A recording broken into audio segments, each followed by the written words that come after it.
Yo, boom, it's the New York Hardcore Chronicles Live, episode 392. Clank your chains and count your change. Here we go. Hope everybody's well.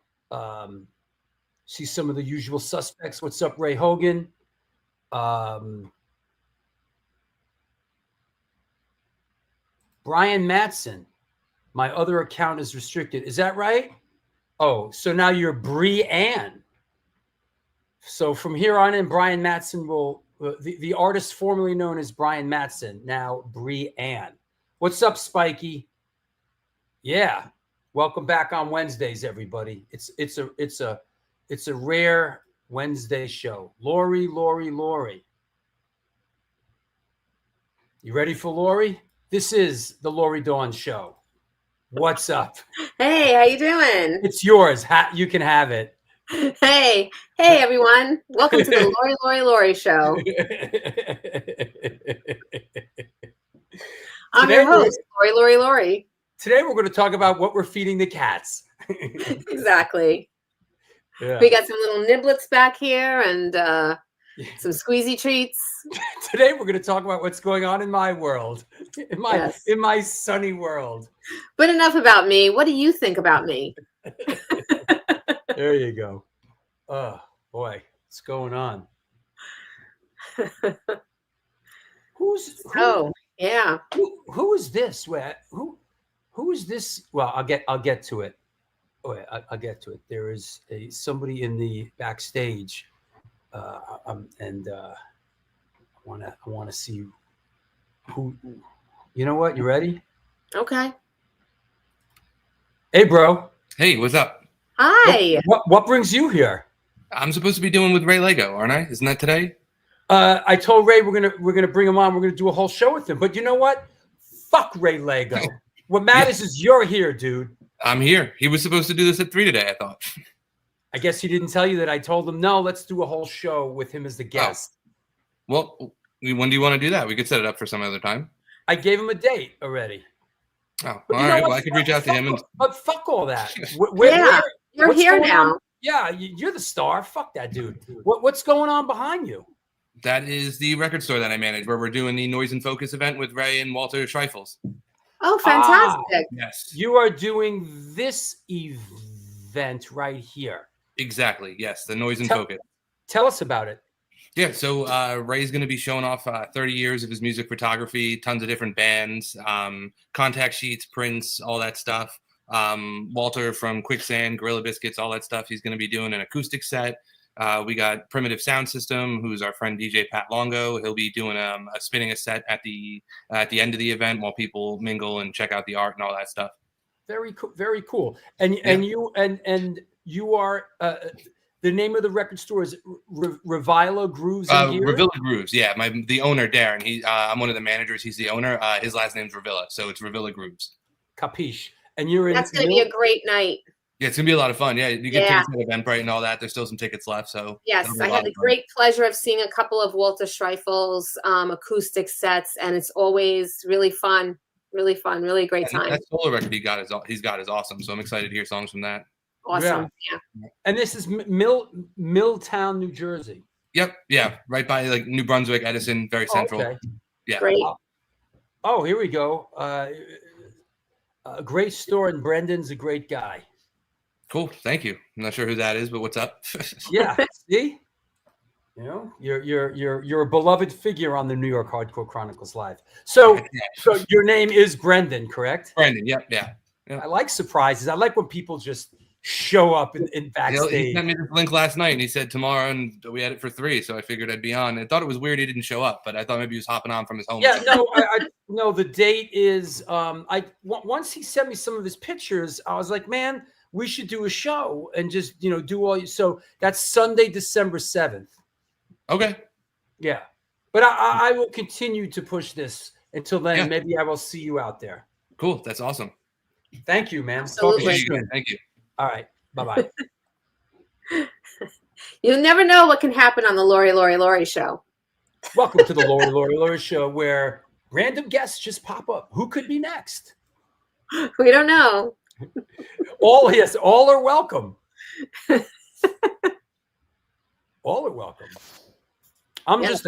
just a conduit, you know. The less I talk, the better. Exactly. No, it's going to be a really cool night, like seeing an acoustic set in a nice record store. Yeah. Love that. Yeah. So, I saw Oasis the other night. Yes. Speaking of little shows. Speaking of little shows, I was, you know, I was in a football stadium the other day. Now, I shouldn't say that. How can I put this properly? I didn't actually see Oasis. Basically, I think what I did was I went to a football stadium to stand in a crowd. Basically, the only term I could come up with who I was surrounded by would be like dickheads. That's about the only thing to explain it. It sort of reminded me of a Hootie and the Blowfish crowd from the 90s. Although I've never been to a Hootie and the Blowfish concert in the 90s, but that's kind of what I envisioned Hootie and the Blowfish kind of concert being. But so I went to a football stadium and I was surrounded by dickheads, and I watched Oasis on the big screens because I certainly couldn't see them. I was on the floor, and music. Kind of like the people. What was that philosophers? The people in the cave. Some of them watched reality, and some of them watched the shadows on the wall. Right. You know, kind of like that kind of experience. I will say this: musically, they were fantastic. Yeah, I mean, that's really what it's all about. They were fucking great musically. The Plato. Thank you. Yeah, Plato's Cave. Yeah, Plato's Cave. Yeah. So, yeah, musically they were fantastic, but geez, it was just such a. And listen, I'm not here to rank on anybody's fans or whatever. Good for them, but I think I was just at the wrong place at the wrong time. You know, it's like I would have been better off like on the Loge where I had a seat, and I would much rather have watched sort of the whole extravaganza than to have been basically in the middle of it. Because once they started playing, people started throwing beers, and it was just like it was a whole to do, and it was like it was a bunch of fucking clowns. But you know what? Wow. God bless. Well, a couple of my friends went to go see 9 Inch Nails last night, and that was a great show. Yeah, I saw Alago posted about that, you know. Yeah. Some of my friends went live. Yeah. You know. And we did the My War thing the other night. Yes. And here's a backstage shot of that with Layla from Concrete Ties and Nailed to the Cross, Vinny Stigma, Eugene Hutz from Go-Go Bordello and Puzzle Panther. Next to him is Zum, who I grew up with, who played with me in The High and the Mighty and who plays in My War. Will, who plays guitar in My War and who's in Incendiary Device. And on the bottom, sitting in with us on drums, was Walter, who was also in Puzzle Panther. So fantastic. Yeah. Yeah. These My War shows are something really, really special. I mean, it really like sums up everything, community, collaboration, cooperation. It's a really, really special thing. Yeah, I'm grabbing it. It's really a lot of fun too. It's just a giant sing along, and you never know who's going to show up. You never know who's going to pop up on stage, and it's incredible. Here's one of our of our featured singers. That's Tony, Reverend Tony Six, formerly of Winterwolf, who did Beat on the Brat. Fantastic. Yeah. Yeah. And it's great how everybody's got their song and they freaking own it. Yeah. Speaking of owning it, one cool thing about My War is I get to get on stage with my old lady. That's right. And you know something? Every time I see her, she's getting better and better. I think, oh, this is fantastic. And then I'm just like, oh my gosh, this is even better. Yeah. Her voice, her stage presence, her confidence, her growl. Yeah, she's fantastic. There she is in all her glory. That's a great photo. It is a great shot. It's going off. You know how many times I told her, don't put your hand around the ball of the mic. Uh-huh. And there she is doing it. And she's like, I'm doing it anyway. That's her face yelling It at you. doesn't sound good. Yeah, it doesn't sound good. It doesn't fucking sound good because you're putting your hand on the ball of the mic, for Christ's sake. Get your hands off the ball. Stop telling me what to do. You know? It's a great photo. Yeah, don't cup the ball. Exactly. Oh. Yeah. Fantastic. Yeah. Yeah. So, you know, hopefully Yeah, she's it's a not good watching day. the show. Hopefully she's not watching today's show, and I'm not in trouble after that. Love you, Rochelle. Yeah. And It's not my here's fault.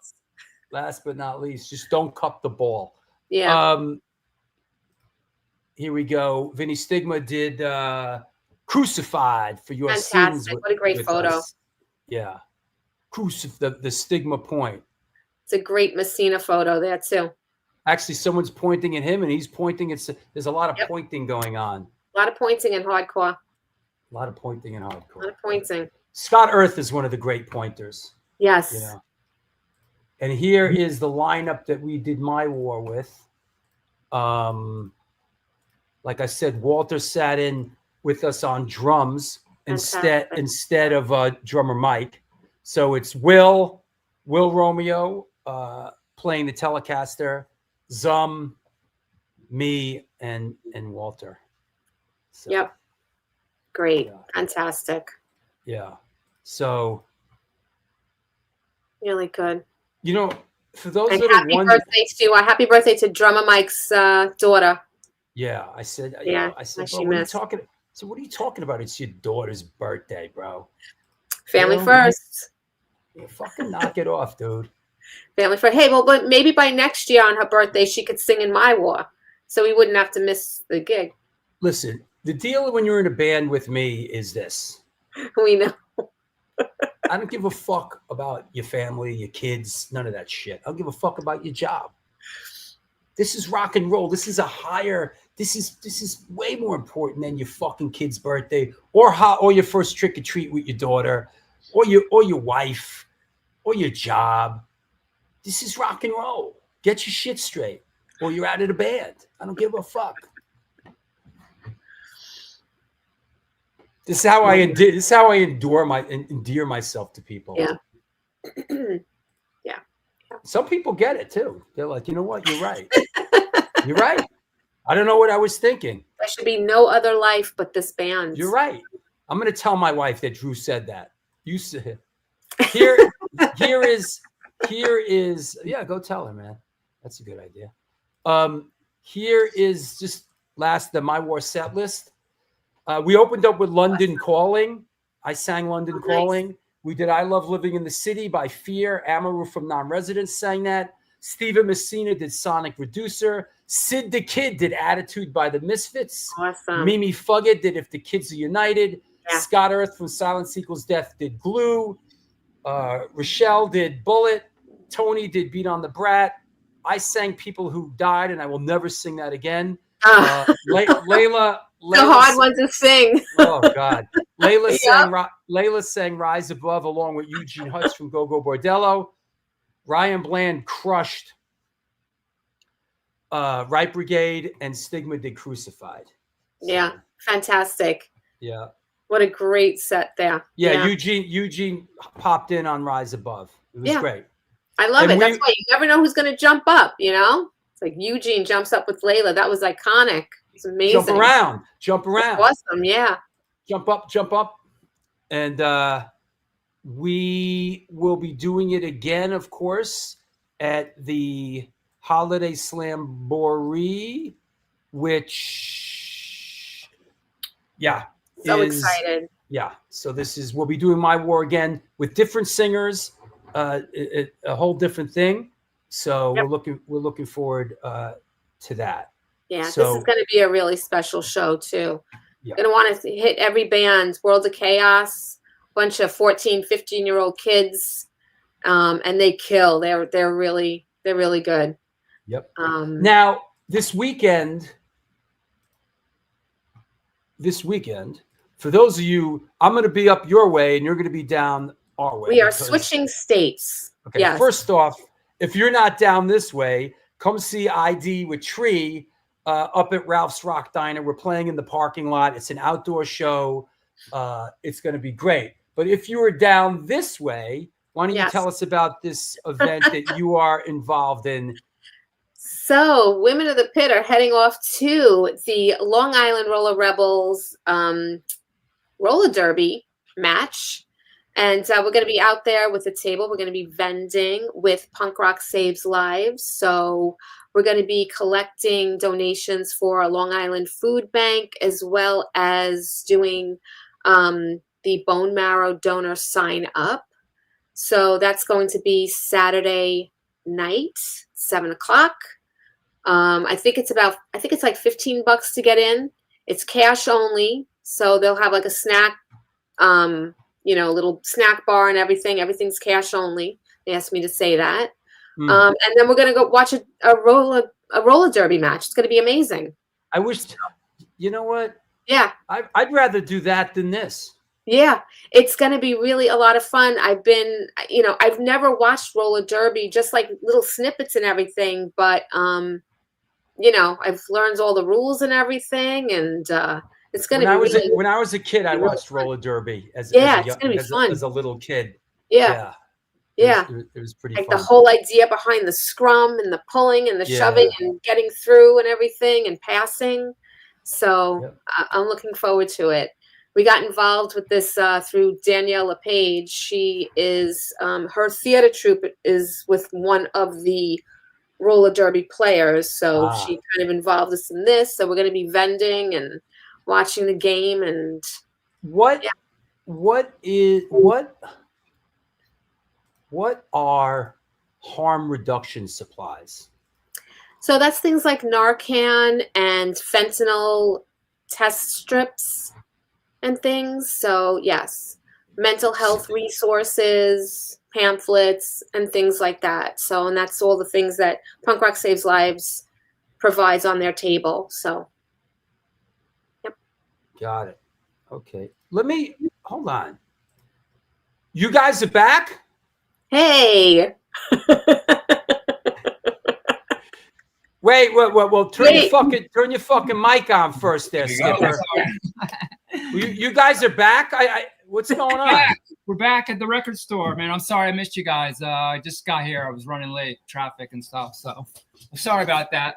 Okay, but we decided you were going to come on in December, didn't we? Yeah, I thought that was like just to show my work. I just wanted to plug the show, Walter's show, and my photo show on December. Well, being that you're late and obviously a somewhat eccentric kind of personality, we'll let it slide for now. All right, I'm sorry about that. So tell us about the event that's coming up. Well, Walter's going to play a solo show, and I'm going to show 30 years of my photography, my music photography. It's going to be contact sheets, Polaroids, some unseen video of the Deftones that I shot Saturday Night Wrist project. So I've got a bunch of really cool Polaroids I'm going to be showing of Chi, really some super cool stuff. Did you shoot Oasis? I didn't do Oasis. Okay. Stone Roses? Close. Yeah. I mean, Stone Roses at the Hat down in Ludlow and Stanton. Remember the Hat? El Sombrero, grain alcohol margaritas. I mean, but when you sent me your pictures, I was like, dude, you need to come on and you need to come on and be a guest on the show. Absolutely. I mean, your stuff goes so deep. Let's do a deep dive in December. You'll come on and absolutely. We'll just go super deep on it. All right. Thanks, man. Thank you. Yeah. Thank you. And I'll mention this again at the halfway point. So we'll talk soon, man. All right. Thank you. All right. Thank you, fellas. Thank you. Bye-bye. There you go. Okay. Whatever. All right. Hey, I got to bring a guest on. Yeah. So hang out. You'll probably be on again in a bit. It's going to be that kind of a party. Yep. All right. Awesome. All right. Here we go. That's right. This is the one, the only New York Hardcore Chronicles Live. We are sponsored by DTFM Vinyl Distro, Generation Records, 126 Hardcore Clothing, Mad Vintage, Women of the Pit, She Devil's Coven, formerly Candle Witch Co., and of course, the Texas Silver Rush. The Texas Silver Rush is a jewelry design firm and boutique store located in the birthplace of the Texas country music scene in Fredericksburg, Texas. They specialize in working with musicians in all music genres to design and create unique one-off pieces, as well as to style them for stage, album covers, promo photos, and social media exposure. The client list includes Rock and Roll Hall of Famers Greg Rolle, Ringo Starr, and of course, Agnostic Front. Information and online sales are being taken at their Facebook and Instagram pages, and of course, www.thetexassilverrush.com. That said, let's clear the deck. What the heck? Let's make sure nobody's killing each other in the chat room. And let's bring on our guest. Ladies and gentlemen, boys and girls of all ages, today's guest is an American bass player hailing from Orcutt in the Golden State of California. More to come very soon on Orcutt. He is known for his work with the bands Versus the World, Jungle Fish, Cave Mummy, and of course, the Ataris. Please welcome, coming at us from lovely Warwick, New York, Mr. Mike Davenport. How's it going? Bro, how are you? Good. How's things upstate? Quiet. Too quiet for me. Yeah, a Hollywood guy, huh? North Hollywood. I live in the Valley, and it's hot and loud and dirty. The Valley, is North Hollywood? It is. The Valley's like Encino, Northridge, North Hollywood. Okay. Yeah. I always sort of thought like North Hollywood ended before you went down the other side into the Valley. But no. There's Hollywood, West Hollywood on one side of the hill, sure. And then on the other side is the Valley, North Hollywood. So makes sense. North Hollywood. So I'm up here at my guitar player's house, and it is quiet. It's a quiet life. That's probably how he's able to deal with you guys in the band, because he retreats to such a beautiful, peaceful place. Yeah, we always liked having a New Yorker in the band. So he's from Queens, and he moved out here later. So he still lives in New York State. So he still holds his sort of New Yorker status. He does, and he never lets, especially me and my drummer, the Californians, forget it. My singer's from Indiana, so that's Midwest is a whole different ball of worms there. So. Gotcha. Let's bounce the ball back and forth a little bit and talk about I want to get to Orcutt, California, because I did my research on Orcutt, California. You did, huh? And it's interesting. So how did you come up? Did you grow up in a house? Did you grow up in a musical household? How did music come into your life? I did and I didn't. My dad wasn't into music. I was my childhood was really fucked up from 0 to 10. My dad went to prison really young, and my mother abandoned me. I was in foster homes. Wow. And then my dad got out of prison when I was about 9 years old. It took him a year, and he got his shit straight and got custody of me and my brother, which didn't happen a lot back then. It was late 70s.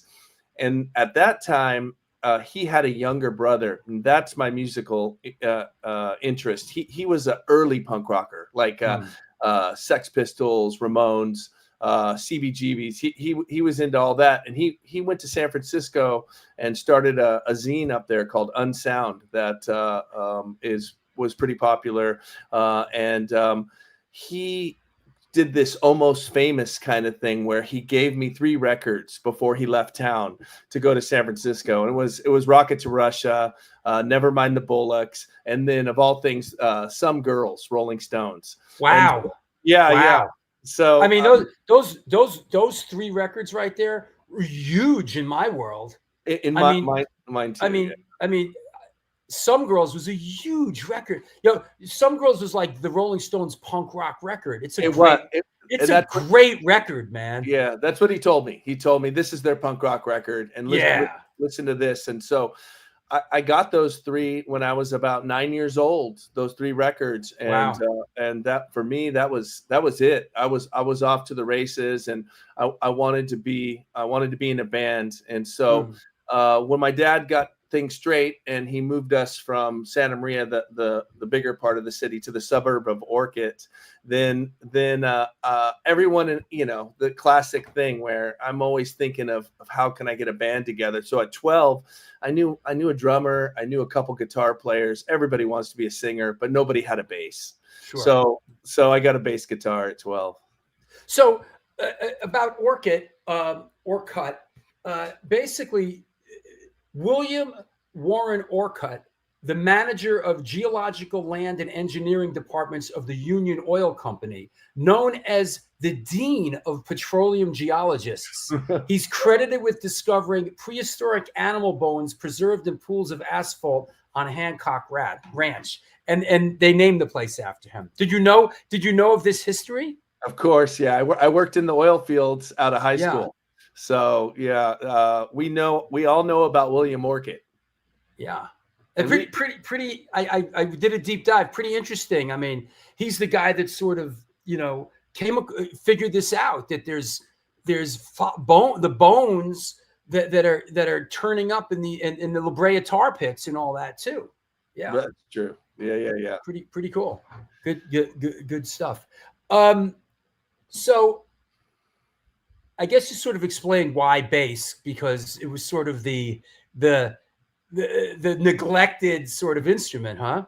It is, and I'm always been, as we talked about earlier, is a business guy, right? So even at 12 years old, I'm thinking, how can I make this happen? How can I make a band happen? So I got a bass so that I could get these guys together. Of course, that first little jam band did not work out, but I kept trying until I was about 15. I got my first real band together.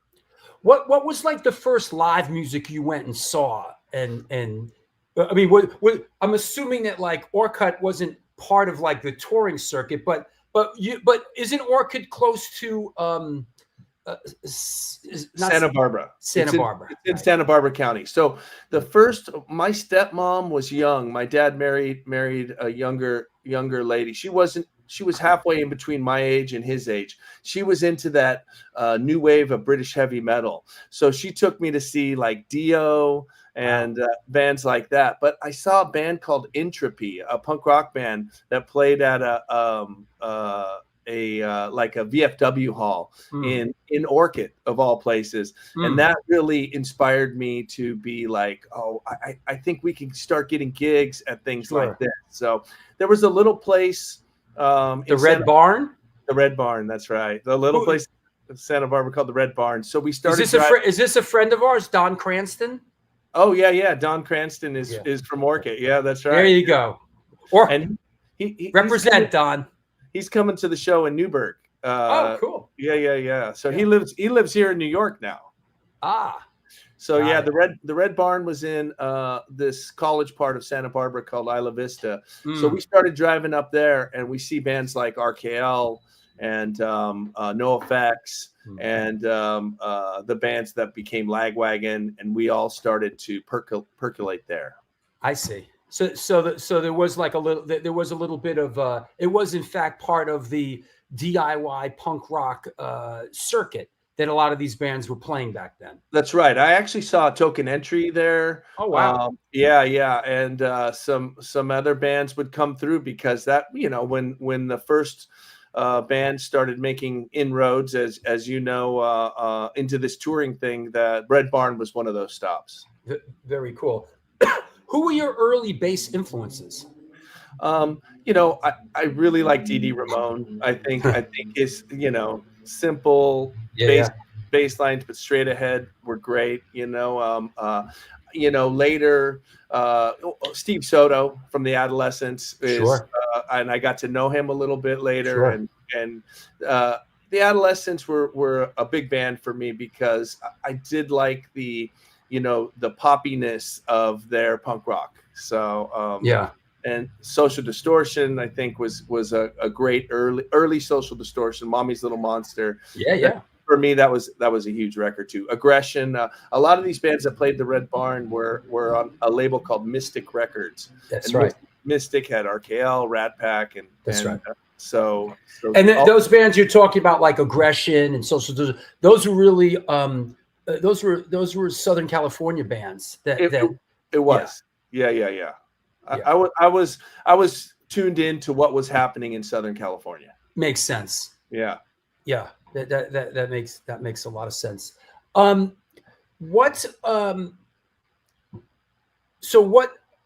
did your first band look like? How did that come together? Who was in it? Was there a mission statement? Yeah, my first real band was pretty much a social distortion kind of. We emulated what they were doing on Mommy's Little Monster. Nothing wrong with that. Yeah, no, it was cool. We were called Nowhere Fast, and our first show at the Red Barn, we were 15. And when I got that first feeling of, we played with a band called Narthex Structure, and they were pretty good, similar kind of social distortion vibe band that was big from Oxnard. They were in that Mystic Records thing. What was that, like 93, 92, 93? Oh, no. This is like 80, 86. 86. Okay. Yeah. I'll be 57 next month. Okay. So yeah. 86, I think. Right. 85, 86. So I started doing Nowhere Fast during that time. Got it. And then when did Jungle Fish come into play? So Nowhere Fast broke up in about 87, 88, and I wanted to keep it going. Once I was listening to you earlier, and I have to say I agree with you. To all the wives and kids and my exes and my current wife, my kid, the band comes first, man, and I have to agree with you. I get bummed out if somebody tells me, "Hey, I gotta go to a wedding, or I gotta go on a family trip or something like that." I agree with you. I think this is how we're still playing music, and thriving, right? I say it sarcastically on a humor tip, but there's a lot of truth to it. You and I, we've been through many people in many bands, and there's just I've had a lot of bandmates who almost like any excuse they can to sort of not do it, they'll do it. And then you have guys that there is no excuse. They'll be there no matter what. That's right. Love those guys. Yeah, I always say that there's people made for it and people that aren't. And my guitar player, my singer guitar player Chris Rowe, and my drummer, we've been doing this for 30 years. We've had our ups and downs, like any relationship, right? But still, the music keeps us there. Us three were the ones in the band in the early days playing to nobody, and we're still doing it now, all these years later, because we, the way we tell each other is we're kind of sick in the head a little bit, but in a good way, right? I mean, we want to play rock and roll. So yeah, for sure. And one thing that I learned a long time ago is a lot of people think they want to make it, or they want the accolades, but when it comes to really putting in the time to grind it out to achieve those accolades, in other words, people think they know the answer. They don't even know the question. When it comes to this thing, a lot of times, it's like, I want this, and this, but they don't even realize what that means. So. Well, I always tell people, my wife that I've been with now, we've been together 5 years, and she always tells people, they always think, oh, it must be so glamorous and this, but she always tells people how much work leads up to the half hour, 45 minutes, 1 hour, depending on where your slot is, right, in the set. Yeah. And I always tell people that time is what it's all about. I don't care if I'm playing for 20 people or 20,000 sometimes, is that time on stage. There's nothing like that connection. That with the other people you're playing with and the crowd. And it's all worth that. Hey, when's your birthday? September 13th. Right on. Coming up. I was just thinking about how you, like me, we enjoy the details of this whole thing, and I know you manage. You're involved in the business end of a lot of the bands, and I've been involved in the business end you know, owning a film production company and producing, you know, a whole career producing music videos. And I think that for me, a lot of enjoyment comes in the pre-production and Right. and I'm assuming since you have a passion for it as well, you can relate. I can, you know, I took over since COVID. I took over the tour managing duties of the band as well. So not only am I the bass player, but I'm the tour manager, and there's a lot that goes into that, especially Sure. if we're doing a lot of shows in a row. Logistics, you know, we normally, like these shows out here, we're doing 3 shows out here on the East Coast, and none of them, we don't have gear out here. Sure. We just have guitars and heads, so we have our sound.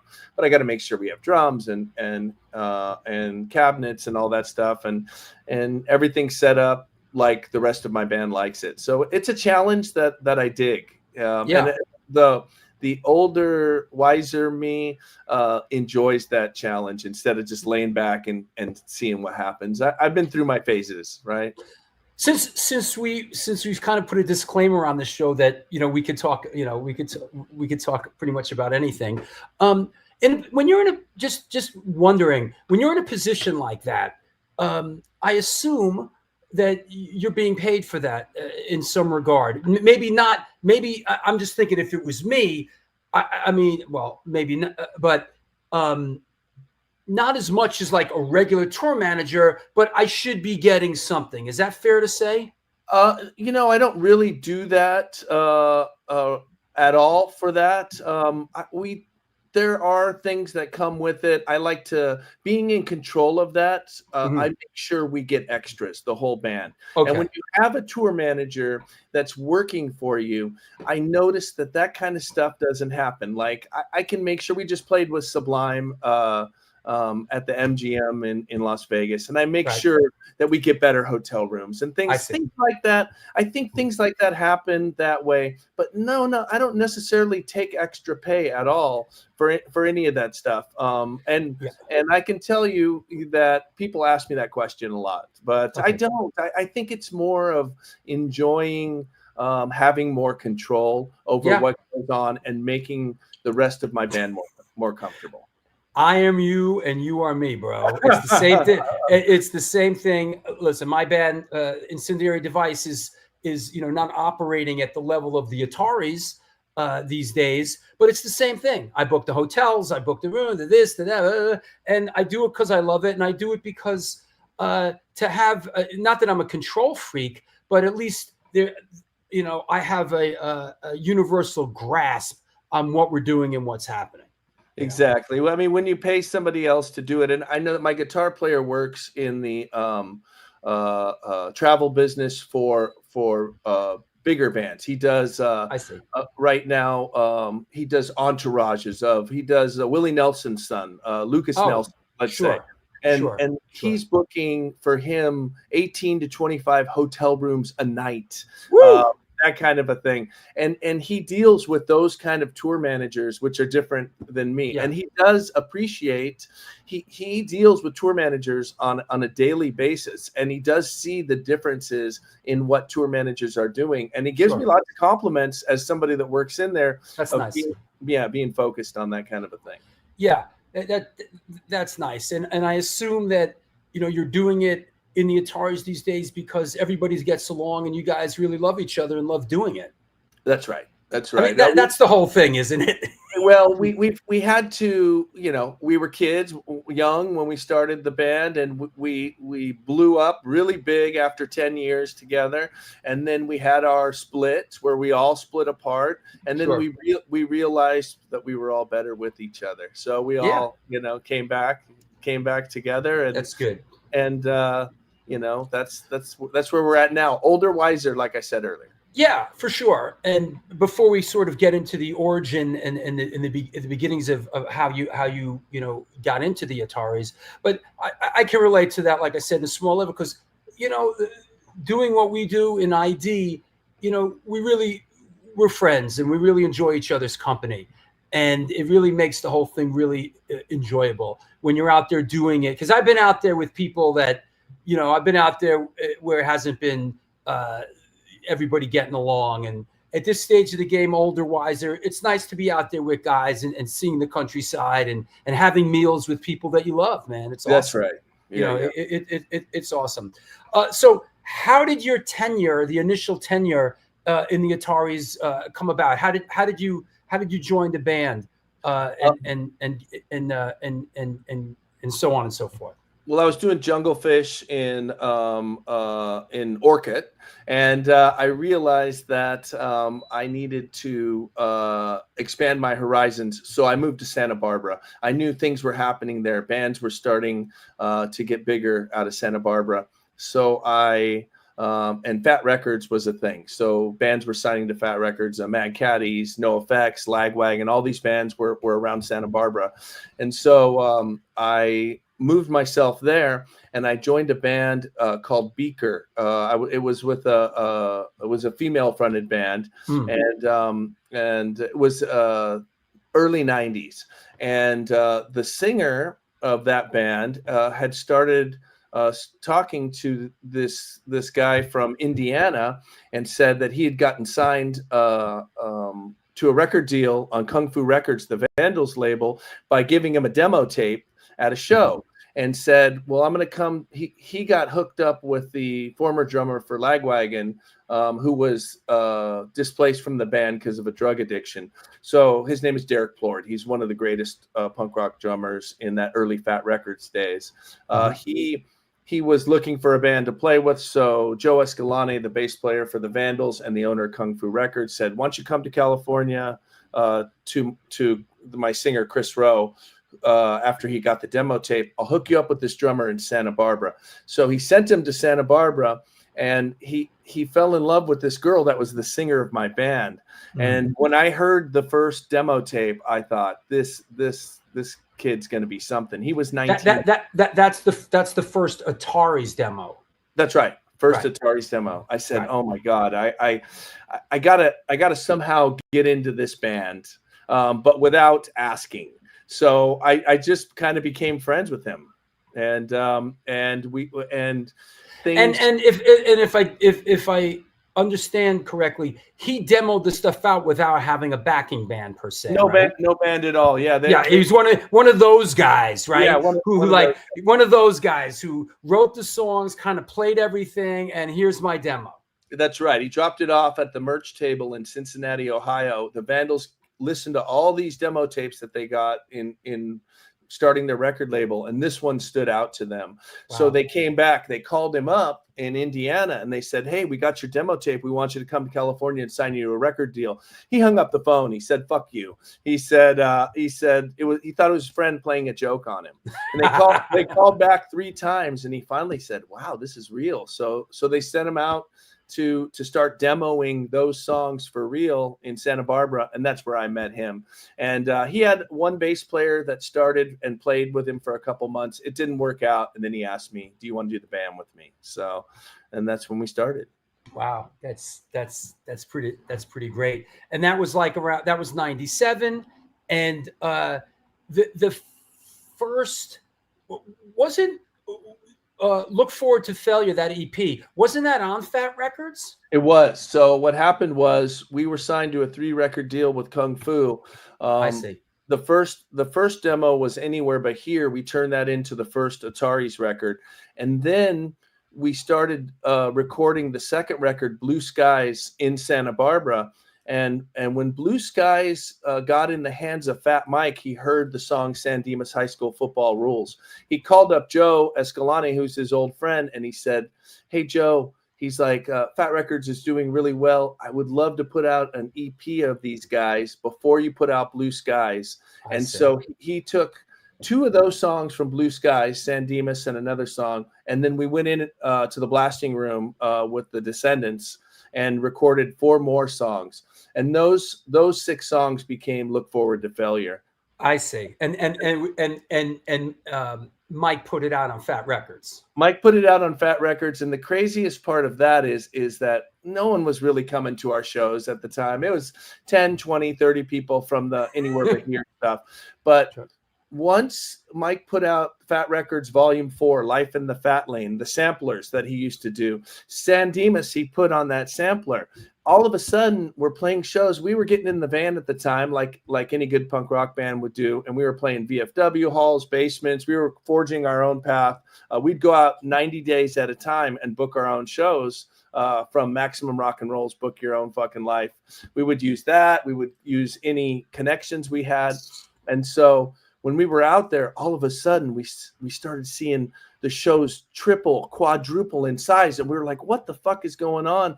And then all of a sudden we started getting calls from bigger bands. Oh, we heard San Dimas. Do you want to come open our tour? And so our first real big tour was No Use for a Name, Good Riddance, Mad Caddies, and they put us on as the opener. And it was we started playing all the legit clubs we'd never played, House of Blues, that kind of thing. And then we realized that Old Bridge, New Jersey, I remember playing here. Or that's Old Bridge was what, Birch Hill? Yeah, Birch Hill. Yeah. Sure. And we remember us opening the show and more people coming to see us play than leaving after we were doing, that kind of thing when you see it. Yellow Card did it to us later. So I've seen it before. Right. Yeah. Right. That's interesting because it's come up here before with artists that have been on the show who played the Warped Tour and the Punk-O-Rama compilation that I think the Warped Tour put out. Am I remembering that right? Is it Punk-O-Rama was done by Epitaph, but Warped Tour, okay. Yeah, Warped Tour had Punk-O-Rama, right? Yeah. Punk-O-Rama was one thing, but the Warped Tour had something also, right? They did. And that's right. It's come up numerous times how we had a track on that, and then next thing you know, wow. So yeah. That's what happened to us with the Life in the Fat Lane. It was like day and night. It went crazy. And then we had that same thing happen on a nuclear level with Boys of Summer later. Yeah. So. Yeah. Well, does anybody out there remember those Punk-O-Rama compilations or the Warped Tour comp? Anybody remember those? Yeah, I think people sort of. So Blue Skies comes out. I mean, I know you wrote a little stuff on there, right?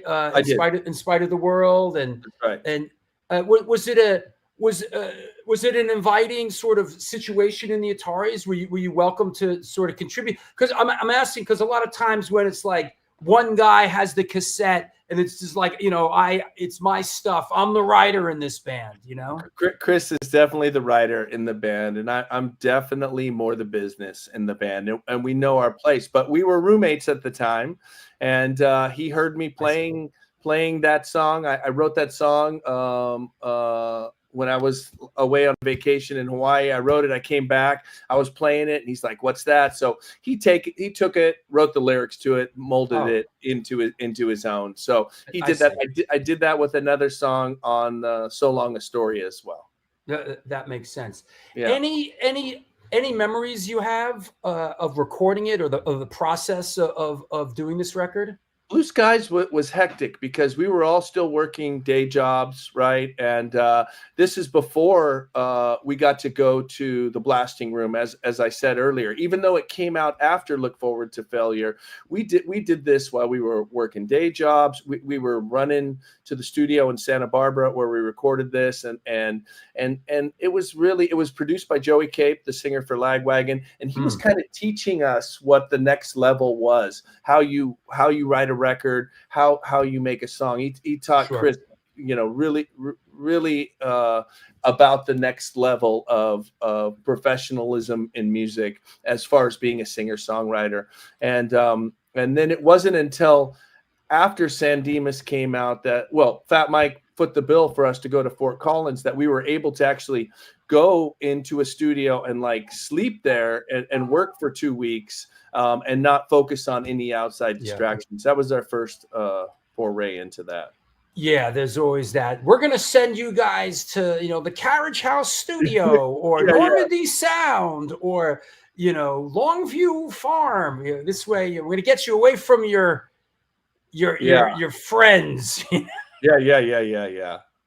Yeah, that makes sense. I think Blue Skies, I think that's why it shows it's sort of lots of different kind of songs and influences. And I think Chris, after that, became more focused on making a piece of art as a whole. So I think all the albums that came after that, Look Forward to Failure, End Is Forever, and So Long Astoria, became more like pieces of art concepts, right? Sure.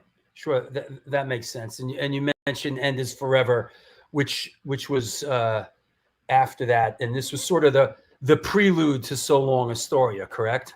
It is. We once again went back out to the blasting room, lived out there while we recorded it for almost a month, I think, and it was engineered by Bill and Stefan from the Descendants, but produced by Joey Cape, again from Lagwagon. So we kind of had the best of both of our last two successful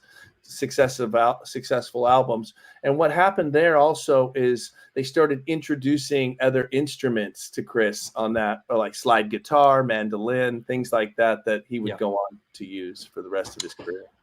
Who were your contemporaries in that era when you guys were sort of on that trajectory? Who were you tight with? Who were your contemporaries? We loved Sugar Cult. I don't know if you remember them, but they were from Santa Barbara. They were guys that we had all grown up with. Of course, Lagwagon. Lagwagon had been my contemporary from the Red Barn days. They were a band called Section 8, and they evolved as they went through.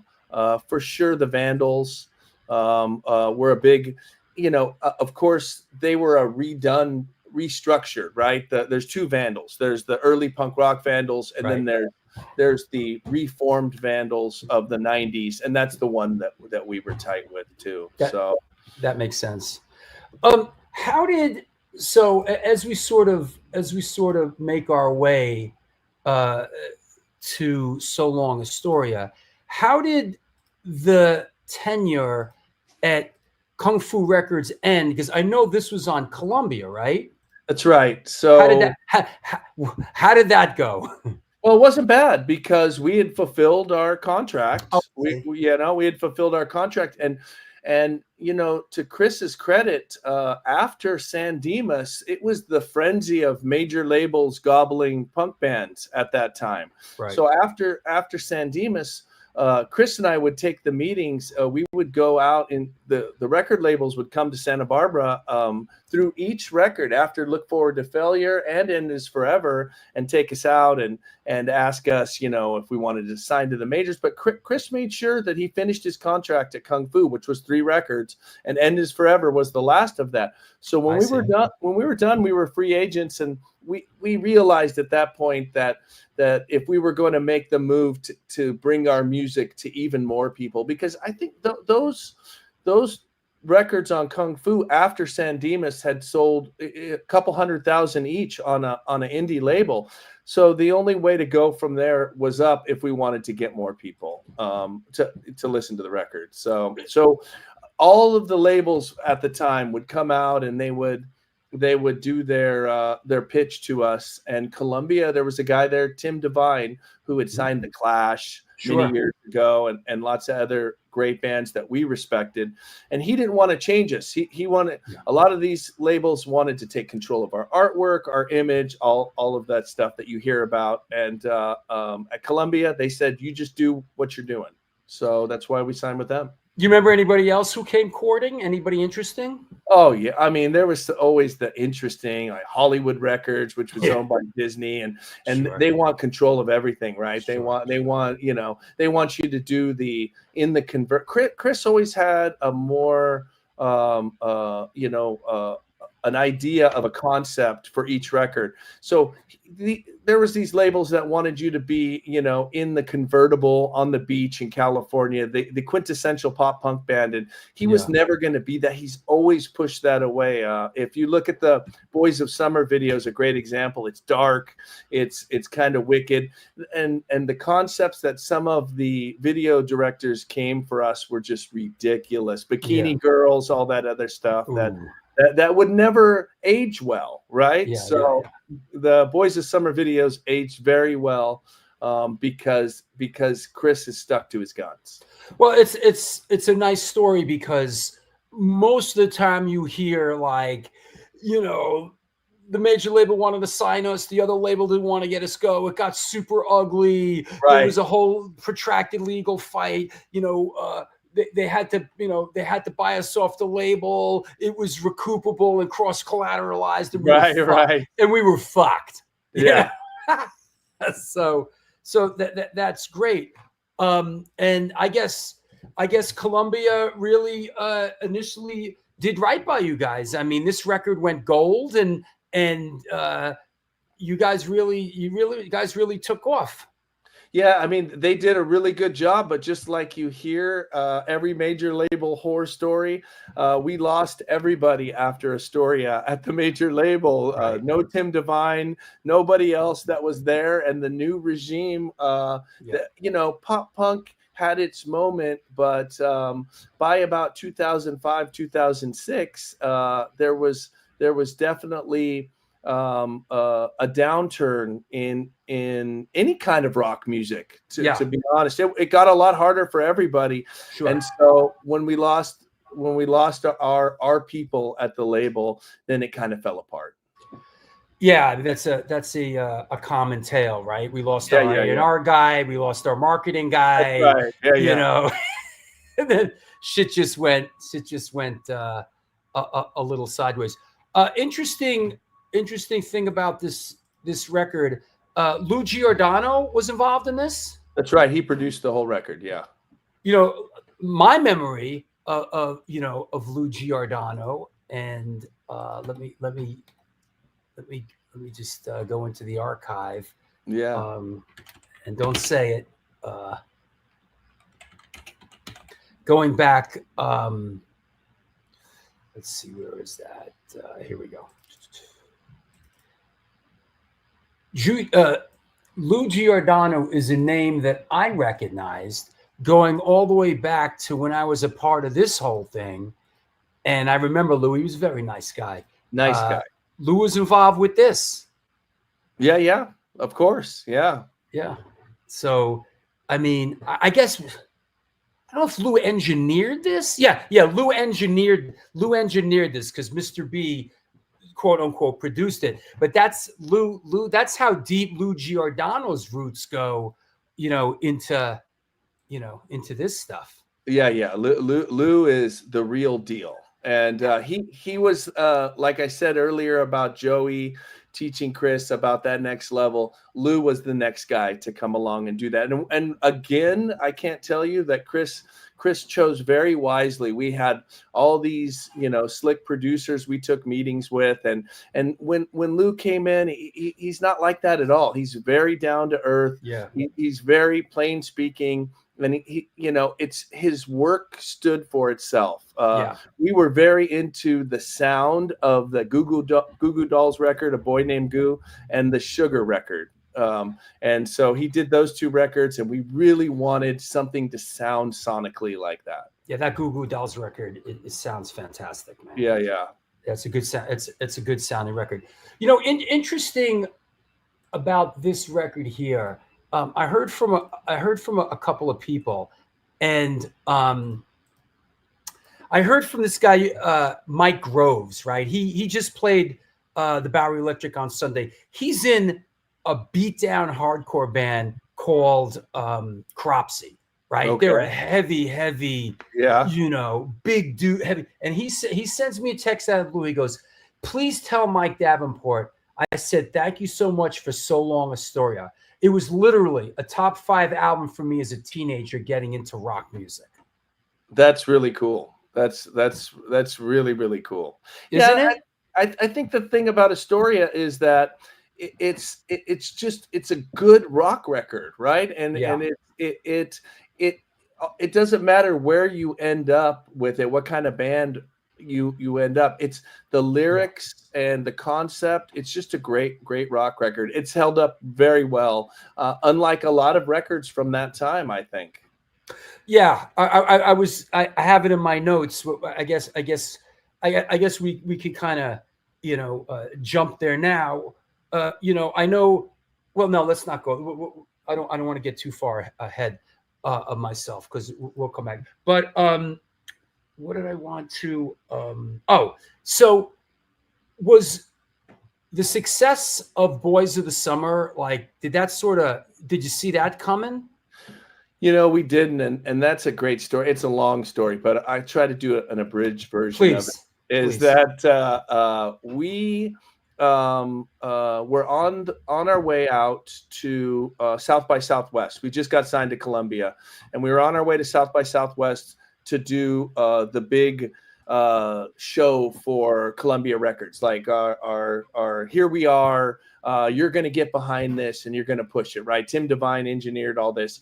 So we did 2 warm-up shows at little punk rock clubs that we had cut our teeth in, one in El Paso called La Tua Cantina on the circuit, right? Another one called the White Rabbit in San Antonio as warm-up shows. We knew we could sell those out at that time and our fans would be good and we'd be a machine by the time we hit South by Southwest in Austin. Sure. And so Chris and I were in a truck stop in Las Cruces before we were hitting El Paso, and we heard Henley's version come over the loudspeaker, and we're like, we should cover that song. We always say that, right, to each other. We should cover that song. Sure. But the next day at sound check, I heard him working it out and just kind of like playing with it.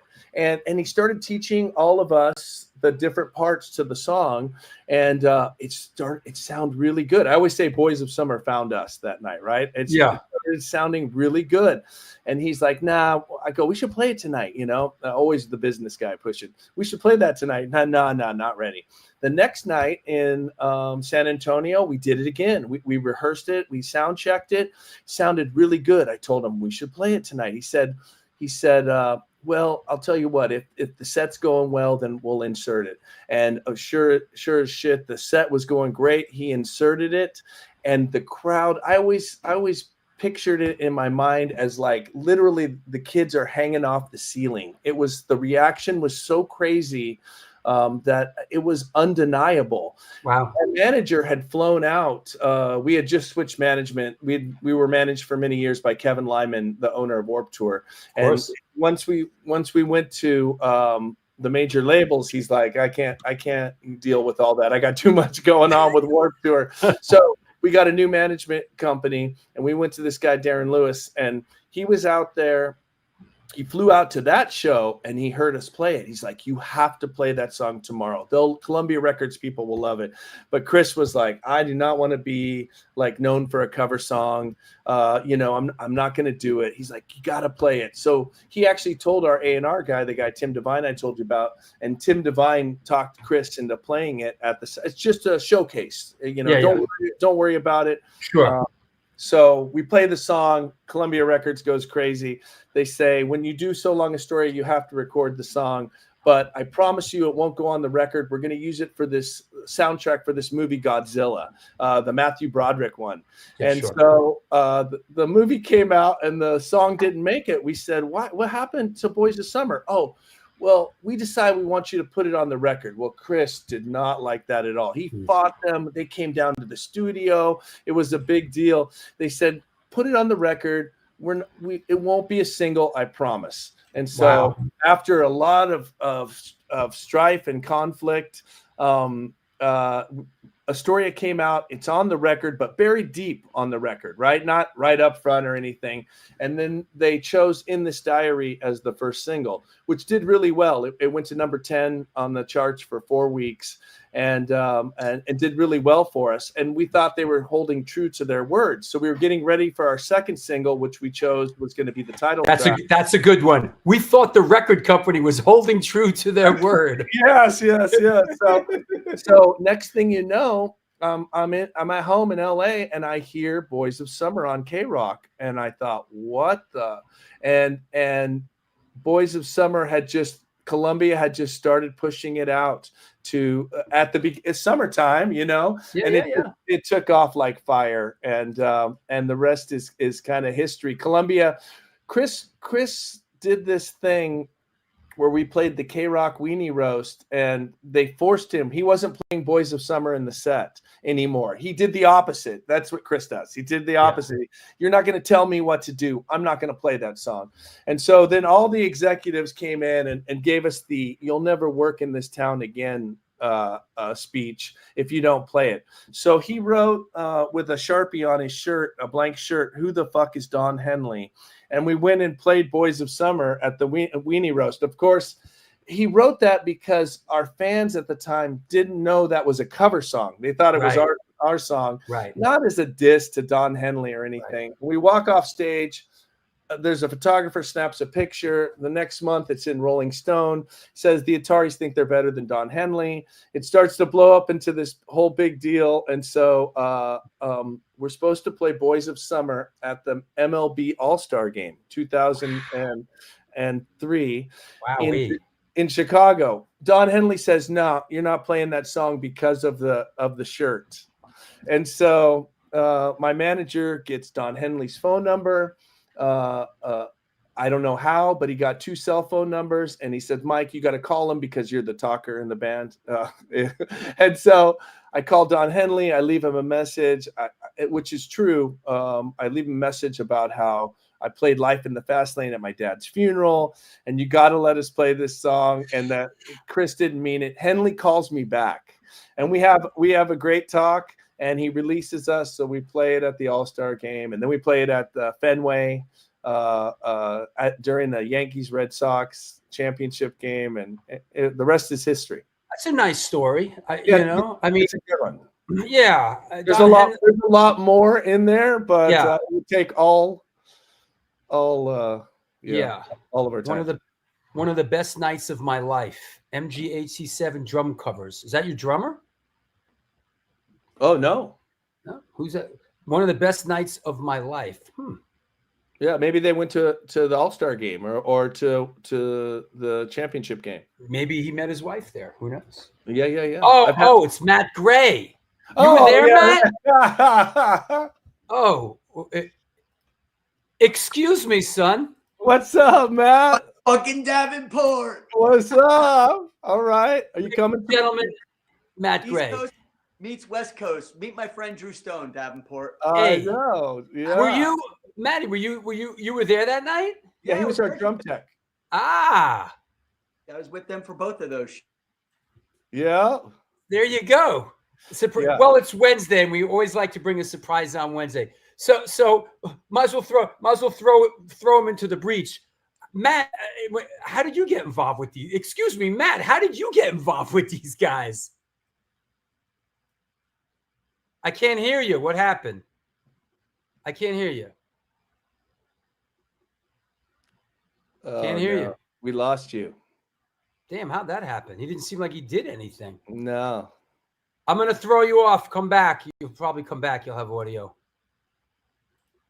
Kick him off. Yeah. Yeah. Once we got, we loved Bigwig, right? So, once we got to pick some techs, when we got big enough, we're like, we want Matt Gray. We want Horst, Joe Ferriella for our awesome. guitar tech. We took Jaybird from Long Island. We took all East Coast guys because they keep us West Coast guys grounded. Yeah. So, yeah. It should be good. Yeah, you're good. Yeah, you're good. You're good. Okay. So Davenport, you guys called me. You guys were in Hawaii.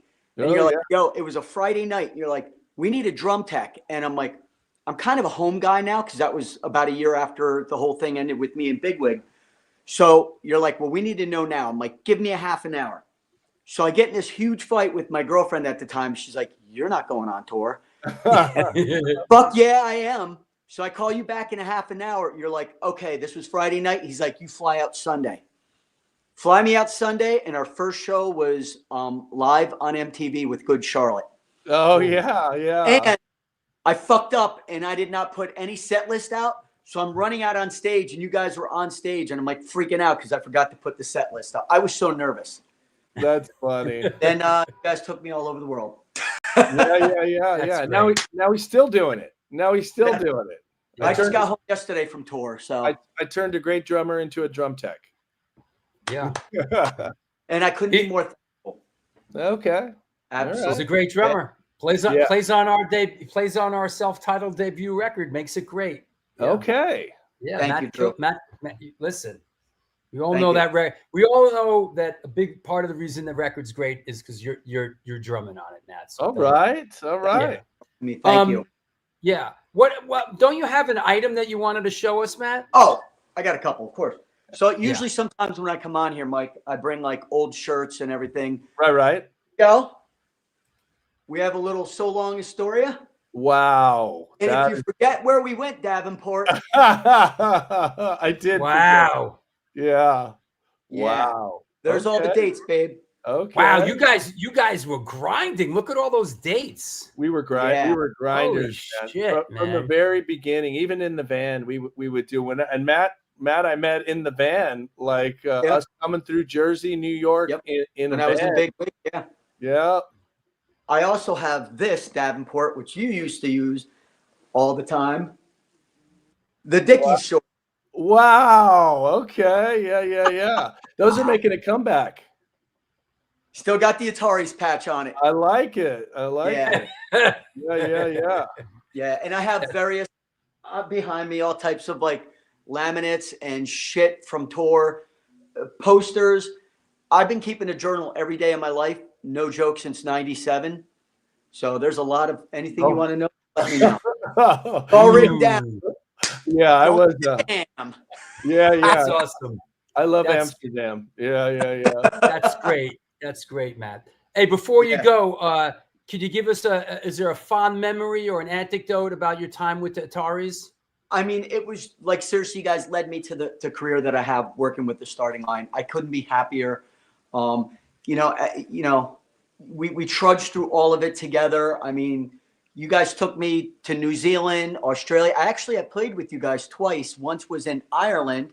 I had to play drums for the whole set. And Chris came up to me. He's like, "You're playing the set tonight." I'm like, "I don't know your songs." He's like, "You've got 4 hours to learn them." So this is years ago with like CDs. So I put headphones on, put the CD player on. I memorized all the songs, and I stopped in the middle of a song, and you guys all turned around at me, and they're like, "What the fuck?" And I'm like, "I told you I didn't know the fucking song." So anyway, the other time was Florida, right? Yeah, with Ludacris. Yeah, with Ludacris. I have that lamp right over there. I remember it well. Yeah, he kicked us out of his dressing room. He did not. He did not want punk rockers in his dressing room. Oh, was that? I can't remember that. I was probably we're having all the fun. Yeah. There you go. But the biggest story I need to hear is I need you to explain when you can. Don't get worried; it's not that bad. The drum set going into the moat. Oh yeah. My ex-wife was she was something else, and she was peeing. We were in Canada, Banff, Canada, I think, and we were playing, and there was a moat in front of the stage, and she went and peed in the bushes, and security tried to drag her out of the like roughly, and my singer Chris heard her screaming, and he's always really good about going and doing the right thing and trying to stop that kind of stuff. He threw down his guitar, went after it, turned into this giant like scrum with security in the middle of our set. Wow. And so Chris just started throwing everything into the moat. All of the amps, the drums, everything. All the backline? The backline. It cost us like $10,000. The backline company sued. It was crazy, but yeah, it's you'll never forget it, right, Matt? Wow. Yeah. The backline company guy came up to me, grabbed me by shirt. I'm a small guy, lifts me off the ground. He's like, "You motherfucker." I'm like, "Dude, I work for the fucking band. They'll pay for it." But I was pissed. It was a brand new DW kit. Yeah. Into the boat. And I'm like, holy shit. A moat? What kind of show are you playing where there was a moat? What was the Hollywood? Was it the like what were you playing? It was in Canada. There was just like a moat around the stage. We played some weird places over the world. Yeah. And there was like on the other side of the moat was where all the people that went to the show. It was like up on a hill, I think. And they were kind of looking down, but they couldn't get close to us because of the moat. It was never ever will I forget that. You know what I mean? Never will I forget. That's a Amsterdam. crazy story. Yeah, Chaos. yeah, that was a good one. We had a little bit of chaotic fun together for sure. A little Right bit. Hey, Matt, thanks, man. And anybody you want to thank? Anybody you want to shout out?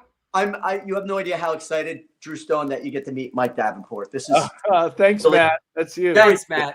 I'll see you tomorrow. I'll see you tomorrow. See you tomorrow. I'll see you tomorrow. Love you, man. Talk to you later. Love Love you, you, bro. baby. Bye. How was that? For a little That was good. That was good. That was good. You know, I used to take Matt. I had this thing where when in my crazy days where I would like to take him and sweep him across catering like as like, you know, like bowling with him. So he was small enough that I could pick him up and do that. Yeah. Matt was an antidote with me. And then when we rebranded as Incendiary Device, he played on the, on the record and stuff. And he was a big part of making those early songs of ours really great. He's a great drummer. Awesome. Great drummer. He's fabulous. Yeah. Another one of those drummers that secretly want to be a front man, you know. For sure. He used to. He's in a video of ours where at Warped Tour he used to love to take all his clothes off and run naked through the thing.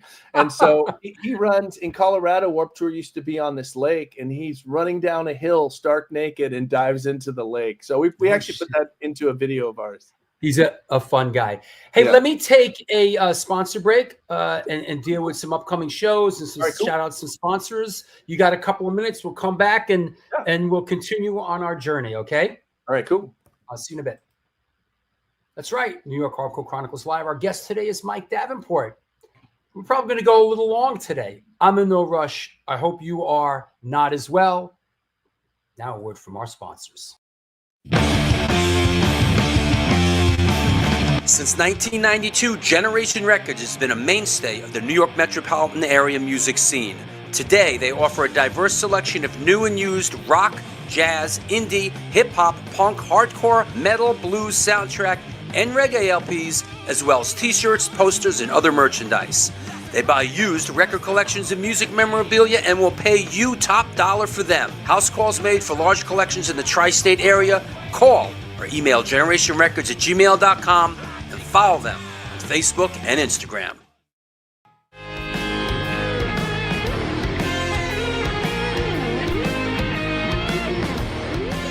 Will that be cash or in debt? Do you mean debit? Yes.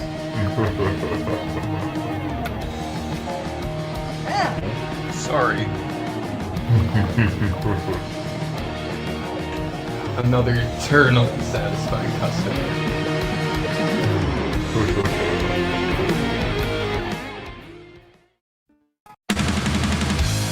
Yo, what's happening? I'm out here at one of our all-ages Sunday matinees on the Bowery. I hope that you are enjoying today's show. I just want to let you know that the New York Hardcore Chronicles Live needs your support. Please step up. There is a Patreon page that has a lot of unique program. Shows are announced there first. Lots of good stuff. There's a PayPal address right there on the screen if you want to make a contribution. There's also a super chat function. You could do that. But the bottom line is this show exists because of your support. We're going to be doing it for a long, long time. Thank you for all your support through the years. Back to the show.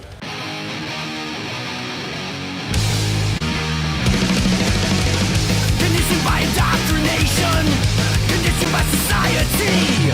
You're a victim of the digital age, a 21st century casualty. Open your eyes, you're losing control. Open your eyes, put down the phone. Conditioned by misinformation, it's just the media telling us lies. Decipher fiction from the truth, society's slow and tragic demise. Open your eyes, you're losing control. Open your eyes, put down the phone. Everyone's got their fucking opinion. That's Matt Gray's drumming on that intro. That's Matt Gray playing drums on that. I had no idea Matt Gray was connected with these guys until like 15 minutes before the show. Go figure. Hey, let's talk about some upcoming episodes of the New York Hardcore Chronicles Live. 1 week from today, Shaolin Represent From Staten Island, Ramsey Jones, drummer of Rebelmatic, Ma'afa, Wu-Tang Clan, and yeah, he was Old Dirty Bastard's brother. So this should be interesting. That's 1 week from today. A week after that, September 17th, Rat from the Verruchers, Discharge, Warwood, and The Vile. A couple days after that, one of Laurie Dawn. Laurie Dawn, one of your favorite bands, right? That's right. Overkill. Can't wait for that one. Yeah, He was in Overkill. Yeah. He was in the early stuff. In the early days. Yeah. Yeah. So, some of my favorite records. yeah. For sure. And then Sunday, September 28th. Another one. I gotta find out what's up with him, because he just had a medical episode and canceled some shows. I think he had some sort of thing. I got to see if he could still do the show. If not, Sunday, October 5th, Mike Dean from Corrosion of Conformity, Zach from Bulldoze, Wednesday, October 15th. This is an interesting one. Jared O'Connell, who nobody knows who he is, or maybe a couple people out there. He was in a band called The Rousers here in New York City. They were a Max's Kansas City band, and they have a release coming out, like a reissue release. And I thought it would be interesting for a Wednesday show, a real New York guy to talk about those like Max's Kansas City, Great Gildersleeves days. Yeah. I thought that would be pretty cool. And then, of course, that sort of is offset by the big banger, the 400th episode, Brian Baker from Bad Religion, Minor Threat, Dag Nasty, and many others. And then we have Sunday, November 2nd, Dave Ingram from Benediction and Bolt Thrower. And then we got some heavy, a lot of heavy stuff. Yeah. A lot of heavy shit going down. Yeah. Chris Reifert from Autopsy, who's a big fan of the show. He reached out to me and said something about, I loved the show the other day. Great job. And, he mentioned, and I'm in the Autopsy, and I'm like, huh? And I looked him up. I'm like, bro, why don't you come on the show? So, and then this is like some drummer shit going on there. We got Chris who drums, and then we got Chud from the Michael Graves era Misfits. Yep. Currently in the Karens coming on, and then this one I still got to sort out a little bit, but this is a personal favorite. It's a side trip. This guy just put out a $350 book that is all the Jerry Garcia music venues that Jerry Garcia played in the Grateful Dead, in the Jerry Garcia band, and everything else. So that one's pretty interesting. And then Wednesday, December 10th, we got Peter Bywaters from Peter and the Test Tube Babies. So wow, very books cool all the way up stuff. to December. That's incredible. It's going on. But cool. Regardless of what everybody thinks that they're doing on Saturday, if you are in the New York area, you better get your ass out to this event.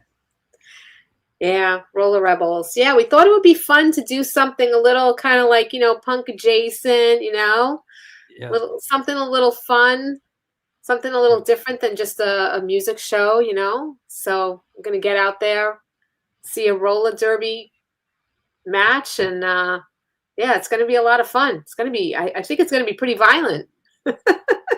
Oh shit! Now I feel like a real heel. After let me rephrase this. Now that he's actually watching the show. Hey everybody! On Wednesday, October 22nd, the much lauded, well esteemed, incredible personality Jared O'Connor is going to be on the show to talk about the Rousers reissue. So excited to have you. Very excited to have you on, Jared. We'll have some fun with it, man. So we'll mix it up and have some fun with it. What else? He said much better. He said that was much better.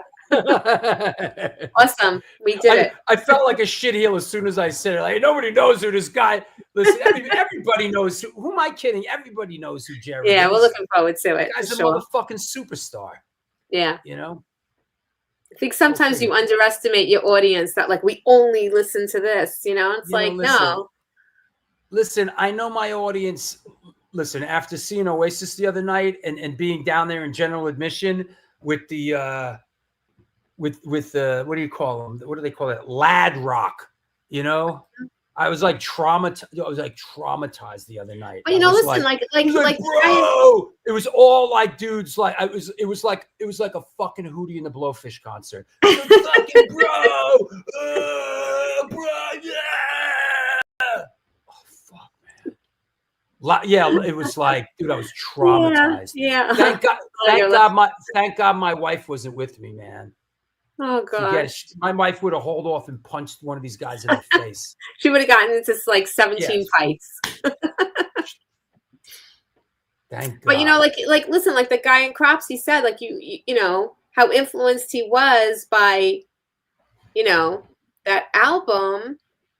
You know, you never know what music is going to spark. You know. Listen, I apologize.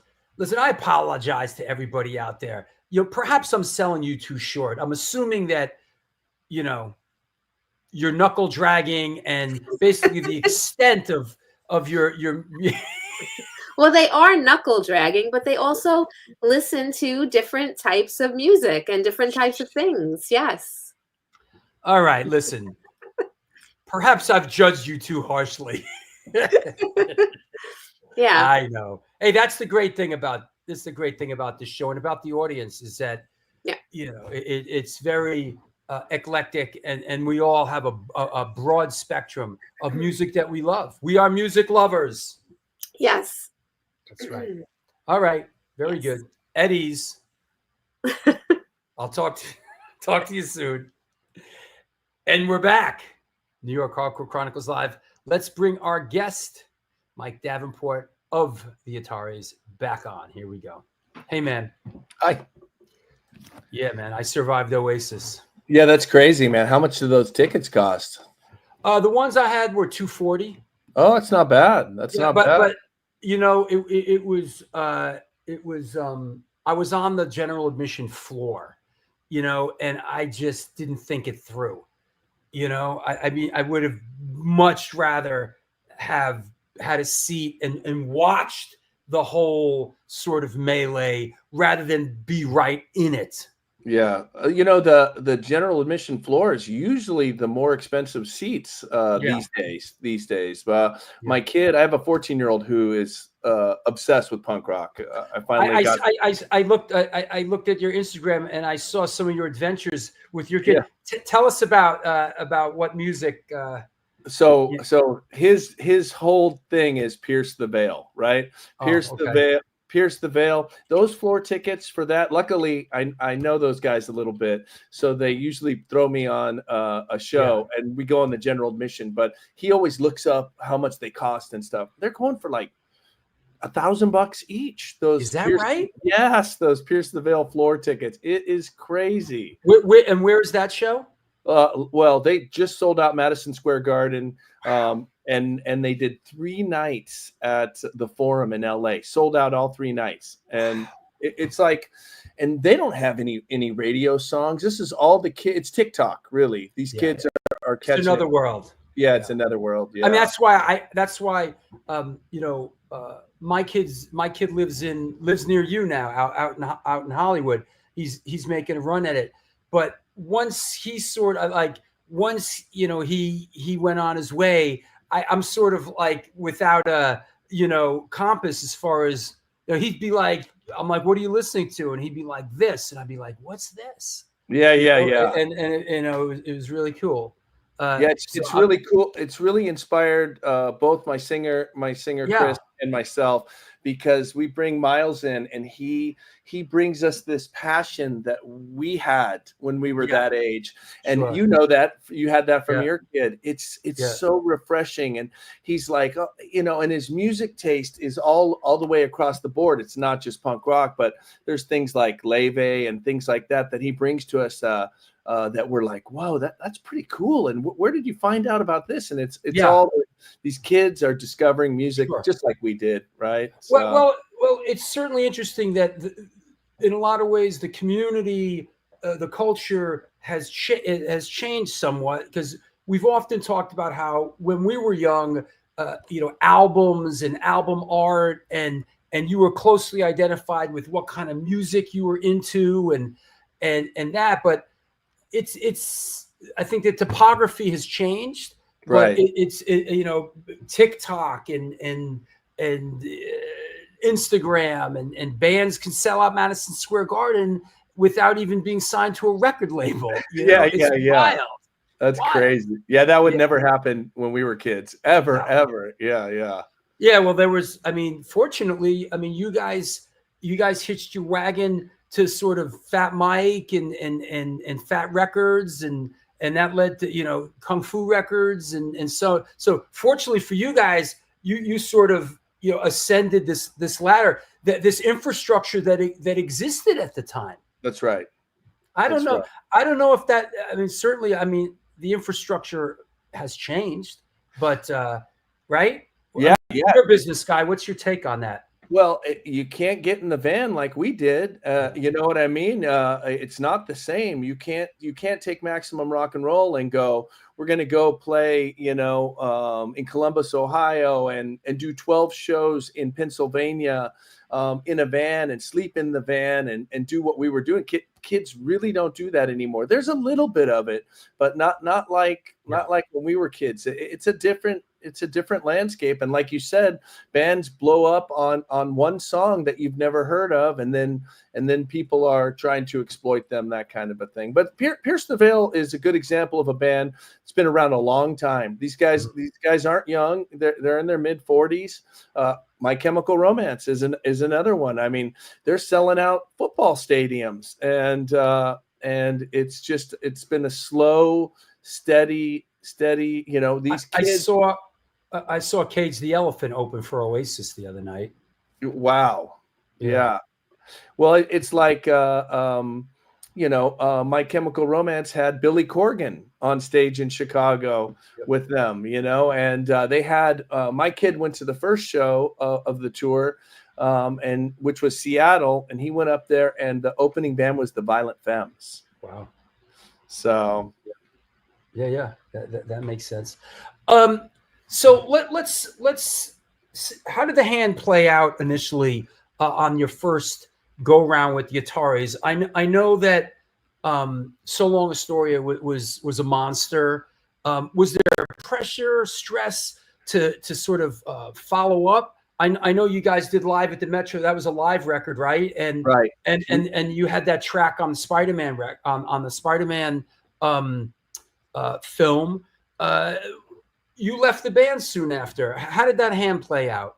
I did. What was happening was, I think it was the pressure, like you said, of all of that time together, making those records. Chris wanted to really start to experiment with music and not play pop punk at all anymore. And for me, and Columbia Records weren't happy about that as well, and all of our people left over there, and so I was thinking of going heavier. I wanted to play more music like Rise Against and these other bands that were coming out that were doing a heavier punk rock. And so I got with a singer that worked at our record store, the Ataris. We owned a record store in Santa Barbara, and we started writing songs together. And when Columbia actually took a meeting, when they heard we went and did a record in Santa Barbara, that same studio we did Blue Skies in. And when Columbia heard the record, they were into it, but they were still like, oh, we don't want to break the Ataris apart. And so I took it to the next place, which was Kung Fu Records, the Vandals, and Joe wanted to put it out. He said, this is a great record. So it wasn't like I ever. And we're talking about Versus the World. Yeah, the first Versus the World record. But okay, we'll circle. But yeah, so go on about the exit. Yeah. So no one was ever kicked out, or there was no words. Versus the World got signed, and then to a 3-record deal, very similar to the Ataris, and I just kind of we started getting tours. We got a tour with the Suicide Machines and No Use for a Name. We got Warped Tour. We went to Europe with the Lawrence Arms, and Japan with No Use, and I just kind of took off with Versus and never went back. And it was sort of like we all kind of needed a break and to breathe from each other. And that lasted about 6 years. So that was kind of a big breath. But in the meantime, Chris did an album called Welcome the Night with John, the guitar player, who I'm in his house in New York. They stayed together. Me and the drummer, we left the band. Right. They sort of went on, did a couple records, and then eventually you circle back and rejoined on the 10th anniversary of So Long Astoria to 10 years later, right? To go out again, and then you kind of hung around after that, right? Yeah, exactly what happened. I hung around after that. Chris and I realized that we were better together than we are apart, and I think we complement each other well. And so, that started the relationship that we have to this day. That makes sense. Tell us about the trajectory, or how versus the world. Now you mentioned that was you and Donald, right? Donald Spence, and yeah, that's right. And then who else was involved in the band initially? Initially was this drummer for the band Antifreeze. He's actually Offspring's drum tech now. I don't know what it is about my drummers becoming drum techs, but he's his name's Trevor Matthias, and he's one of the great drum techs, Billy Idol, the Offspring of the world now. But he played drums on that record. He was in a band called Antifreeze that were also on Kung Fu Records. And then a guy we picked up in Santa Barbara played guitar, Nick Matsuda, and he came from a more of a kind of that new metal background, which makes Versus a little heavier sounding, that first Versus record. Yeah. And so there's a song on that record that really took off called Forgive Me. And that song, compared to every other Versus the World song, that's the one that we're known for. It was put in a video game, WWF, Raw versus SmackDown. Yeah. And that thing is, the streams on that, and that really has carried Versus to this day, that song. It's amazing. We were talking about sort of the old infrastructure, right? And there's something else, like, I mean, not that that's that new, but another incredible, revenue stream or attention stream is, a band getting on, Guitar Hero or on Grand Theft Auto. And then it's almost like being on MTV back in the day. It's like, it can make a career. Yeah, what happened with Versus is that was like the finale song. Whoever picked the video game, the songs and all that, they picked it as the finale, and it really took off. But it really wasn't, that song wasn't really indicative of most of our work. So we've always been kind of fighting that a little bit. Right. And there was a couple, Drink, Sing, Live, Love was after that, right? Right. Is this another band where you guys just went out and toured? We did a lot of touring. Hold on, I'm gonna lower these blinds a little bit here. They're starting to hit me now. Not my house. There we go. Sunset in upstate New York. Yeah. Drink, Sing, Live, Love was a reformation of the band. We did our early thing. We did a lot of touring on that. We broke apart for a couple of years. And then that's when I grabbed the guitar player for Lagwagon, Chris Flippin, and I said, I'd like to have you back. Donald is a great singer-songwriter. We grabbed a new drummer, and we did this record, was our second offering. And that one was put out on Fletcher from Pennywise's label, Viking Funeral. Right. And so we did that record, and it's a much more diverse record. A lot of rock songs on there, some punk rock songs, some pop punk songs. And is this the last one that you were musically involved in? One more. Homesick, Roadsick. Yeah, that's my favorite Versus record. Tell us about it. That one, I think, is it's us. That lineup being together for quite a few years, doing a lot. We got really we had more success in Europe doing festivals, and so we spent a lot of time in Europe and Australia, a lot more than in the States at that time. And we were going over there a lot, and I think that is more of a well-rounded, more of a, where I would say, a concept record, a record that's more cohesive. The songs sound a lot similar, and beginning to end, it's the record I'm most proud of for Versus the World. Right on. And you're not in the band these days, but you're involved on a business end with them?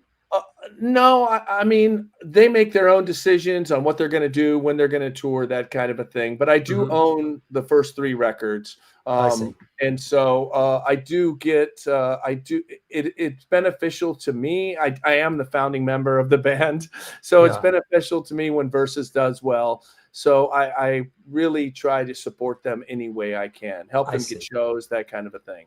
Right on. That makes sense.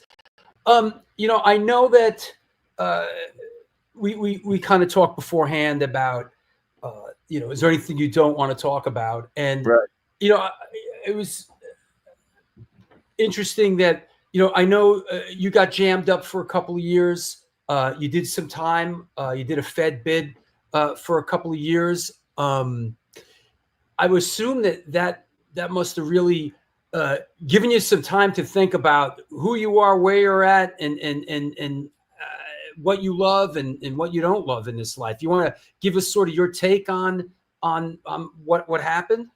Yeah, and it's something that I don't mind talking about. A lot of people have to ask me, is this okay to talk about, or is this not okay? But I wrote a book when the housing market crashed, because I am interested in business, as you know, as well, and all kinds of business. And so I wrote a book when the housing market crashed on how to obtain pre-foreclosure homes. I knew a guy in Santa Barbara that was obtaining homes where people were going to lose their homes. And so what we did was we came up with a way for people to help these people out of their homes, not take advantage of them, but help them before their homes were foreclosed on. So I wrote a book on how to do this. And that was a book that was very successful. Now, what happened is we as the company grew, I started a company to sell this book. Some of my advertisers found out that a way to advertise the book and to sell more books was to advertise on Craigslist. The advertising was misleading, and that's what eventually led to my being hemmed up with the feds. Now, the advertising was misleading, and so what would happen was somebody would call our sales floor in the guise of, hey, there's a 3-bedroom, 2-bath house or whatever available. And then my salespeople would say, well, that's an example of a house you can get if you buy this book. Well, that went on for 11 years. And, I never thought, car companies do it, things like that. But we sold our book nationwide, and the Southern District of Illinois took issue to the way we sold our book. So they came in, and I was indicted for conspiracy to commit fraud. I did 2 years in a federal camp, and I paid my dues, paid all my restitution, everything else back. And it did give me time to realize that making music. Were you where were you? Were you in Illinois? Lompoc. Lompoc, California. Yeah. No, it's funny because I ran my business in California. Everything I did was in California, but I sold my book in all 50 states. I sold 160,000 books, but 26 of them were in Illinois, and those 26 are the ones that got me in trouble. Sure.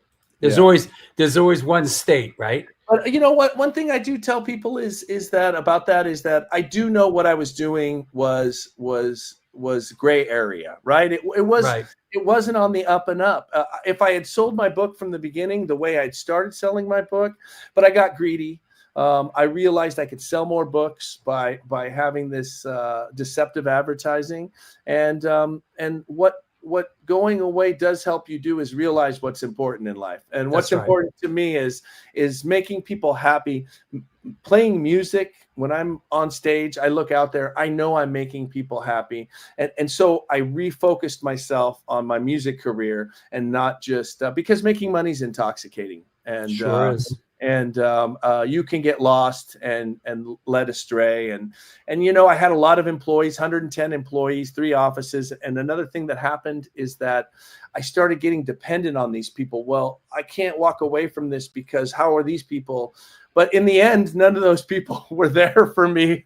Right, So right. It didn't really matter. So Yeah, you have to say like I was led down a dark hallway, but truth be told, I let myself be led down a dark hallway. I definitely let myself. But great things happened, as we talked about earlier, out of that. Not only did I get out and focus myself back on my music career and the Ataris, which I realized is the greatest thing to ever happen to me in my life. But I went back to college. I got a bachelor's degree in psychology.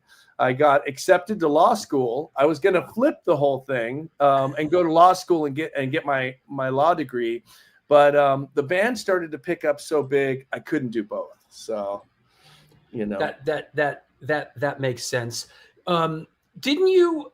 We talked a little bit about. Didn't you strike up when you were when you went down? Weren't you locked up with Wayne Kramer? I was not locked up with him. When I got out, Wayne did federal time in the 70s. He had gone astray after the MC5 broke up and robbed a couple banks and got deep into drug addiction. He had heard about me, and when I was at Cal State Northridge working on my bachelor's degree, he thought I would be perfect. He knew I was doing something similar to what he did, which was change his past and so he worked with kids. He passed last year, but he worked with kids that had gone to juvenile hall. And he realized that if he worked with kids, he had more of an impact. He started working with adults first, but the adults are hard to change. And he realized if he got to them as kids, that he might be able to change their trajectory, let's say. And so what Wayne did was brought me in to Jail Guitar Doors, and we started working with the kids together. And I worked with Wayne for the last year of his life, and he's one of these people that's like just beyond beyond a normal personality. People look up to him. When he speaks, people listen. He was just such a big influence on my coming back around and realizing what's important in life. That's fantastic. Have you seen your hardcore trading card? No, never. Never saw this? No. Yeah, there you go. That's your hardcore trading card. That's the front. Awesome. And let me show you the back. And I want to ask you about about gear a little bit after. But while we're here, I see you play. Is that a precision or a jazz bass? I'm all jazzed. All jazz. All jazz bass, yeah. Right. And is that an Ampeg behind you? No. Or is that a backline? That's backline. What I do play at home is I play a Fender head, and it's a hybrid, and it's half tube, half solid state. It's a newer amp, and it's light, but the sound is insane. And then I play 2 orange cabinets, one 15 and one 410s. So I get I stack them on top of each other. Is that the one of the orange? I see the orange cabinet in this shot.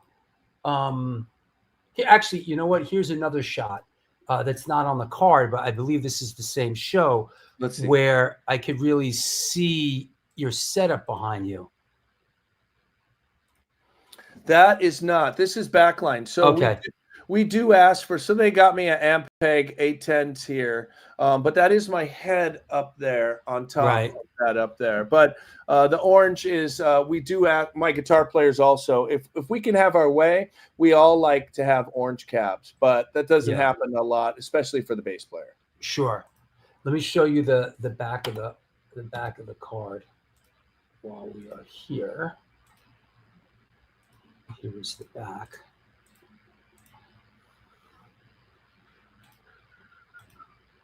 Boom. Oh, that's so. Yep. Yeah. That is cool. I love it. Thank you. Yeah. That's really cool. Mike is not only a musician. In 2020, he enrolled in Allen Hancock College and earned an associate's degree in psychology 2 years later. After that, he doubled down, earning a bachelor's degree in psychology from Cal State Northridge in 2024. That's true. Prior to that, Mike had been featured in the 2005 documentary Punk's Not Dead, and his band Versus the World had their song Forgive Me included in the 2007 WWE SmackDown and Raw video game. I love it. Very cool. It. Well, I need a deck of cards now. Yeah. Hey, Josh, reach out to Mike. Josh is in the chat room. There he is. Okay. There he is. He says, thanks, Drew and Mike. Yeah, all for right, sure. Cool. Absolutely. Speaking of bases, this one caught my eye on somewhere out there in cyberspace. I think this is pretty cool, pretty beautiful. Yeah, that's cool. There's a shop that makes skateboards in Huntington Beach, and they made a bunch of guitars similar to this, but not in the Ataris vein. At the Punk Rock Museum, you might have seen them there. There were Punk Rock Museum guitars, and so I know one of the guys really well. He's a good friend of mine, and he asked me, "Hey, you got an old bass?" So I had a bass that I bought on Temu. Of all places. What's it called? On Temu. You ever heard of Temu? It's it's like the Chinese. Yeah, Temu. It's the Temu. Chinese, yeah. Okay.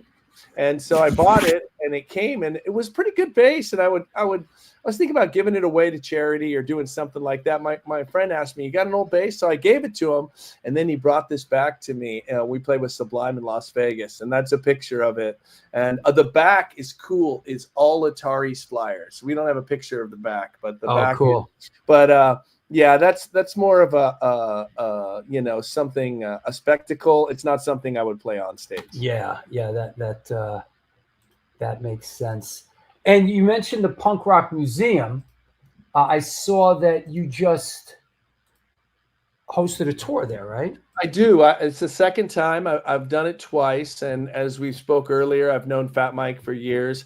And as we spoke earlier, I am quite a talker. So whenever the Ataris have shows in Las Vegas, I try to go by there and book a couple tours. I was in there with Jim from Pennywise, and because we played with Sublime and Pennywise in Las Vegas. So a couple of the Sublime guys were in there, a couple of the Vandals were there, a couple guys from Pennywise. So it was really fun weekend, really great weekend. Yeah, I hosted a tour when we were in town doing punk rock bowling a couple months ago, and it was very nice, I must say. They treated me and the band well, and it was a really fun thing to do. We were also out there doing it on a great week when punk rock bowling's there. It's like, but it was fantastic. It was really enjoyable, and Danny Cole says that museum is fun. It really is. I mean, I was kind of down on it. I was like, but now that I got out there and we played the Pennywise room. Oh yeah.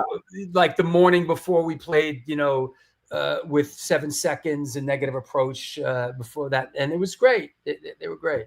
Yeah, that's, the museum, I tell people the idea of it can be hard for some people, but the actual physical thing is killer. And, the tattoo studio, and it's interactive right now. There's a record store. I don't know if the record store was there. Yeah, it was. whether as a guy that had a record store, I'm all down for that. The bar is great too, and there's always cool events. So when I did my first time, they had a comedy benefit. The comedians were all punk rock and super cool. And then the last time I was there, Sublime did this big exhibit, and Bradley's son Jacob played acoustic on the back patio, and it's always something super cool going on there. So it's more than just a thing with these artifacts and things like that. There is an Ataris case, which I dig a lot. So I'm stoked on that have artifacts from our record store that we had in Santa Barbara for many years. And Wayne Kramer, who we just spoke about, he always told me he invented punk rock in the late 60s, that punk rock was invented in Detroit by him and Iggy. Yeah. And so Wayne, there's some Wayne stuff there that I always start people off on my tours, who do you think invented punk rock? And it's always the, Sex Pistols or the Ramones, much later. Sure. But I have to tell them that I heard it from the horse's mouth. That Wayne said he invented it at his kitchen table. So I love when David Lee Roth takes credit for inventing punk rock. Yeah, that's a good one. He's like, man, they hated Van Halen so much. Yeah, that's crazy. Yeah, it's funny. Yeah, no, I always like Wayne's take on it was that, that Detroit, everywhere in the country in the late 60s was all love and peace and hippies. And Detroit was just a tinderbox of race riots. He's like, we could not play flower power music. We had to play aggressive driving music. So, well, like you said, MC5, you had Alice Cooper later on, and like, it was not a peace and love kind of scene in Detroit, Michigan. It was not. Yeah. That's a result of what came out of there. And then a lot of the CBGBs, Wayne County, Jane County came to CBGBs and brought a lot of that over there, and it started to catch fire. I think a lot of that, I think it did come from Detroit. That's my personal opinion. Yeah. Hey, let me take a quick sponsor break, and we'll come back and let's talk about what's on the horizon for the future, and we'll take some questions from around the world. All right, cool. All right. That's right. New York Hardcore Chronicles Live, episode 392, Mike Davenport of the Ataris. We are sponsored by blah, blah, blah, blah, blah, and 126 Hardcore Clothing. They're a streetwear brand for restless individuals who don't compromise.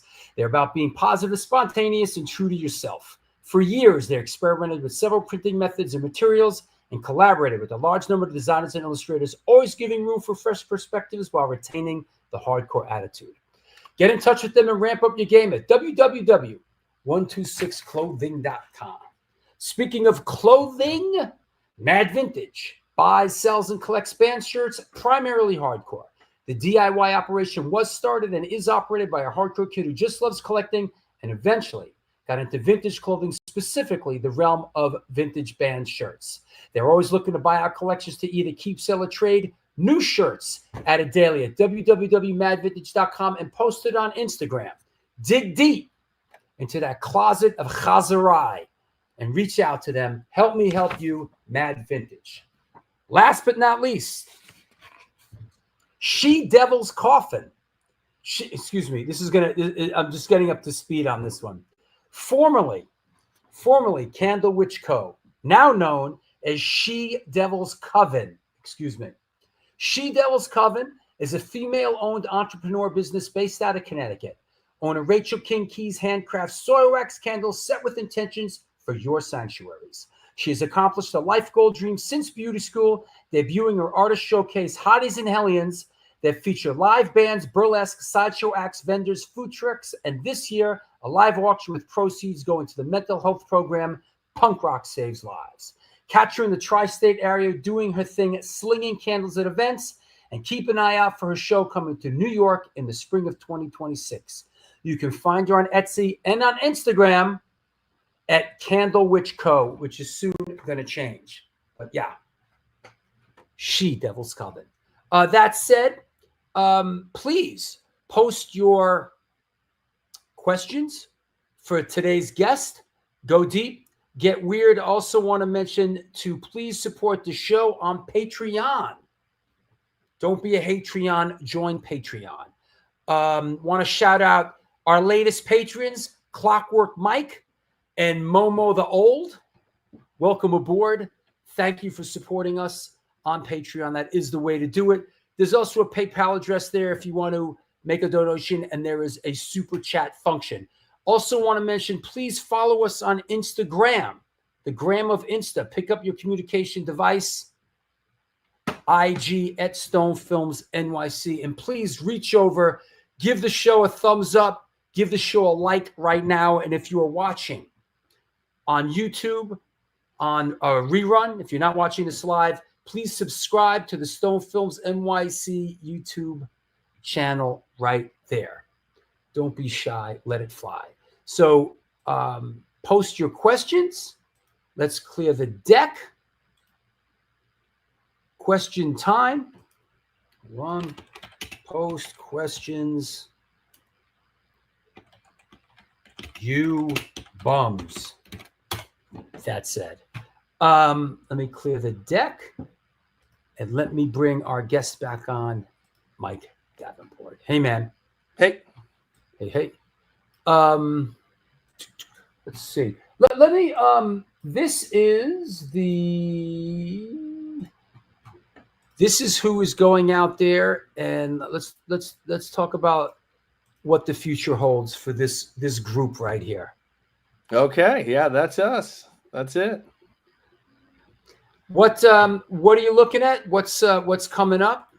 I have a couple things you sent me. Let me dig them out. Yeah, a lot coming up. I just sent you a couple, but a lot's going on. Well, I think this one. Well, no. First, you were doing. Is it the WRRV? Is that what's the date on that? That one's tomorrow. That's where Matt Gray. Right. Matt Gray's coming.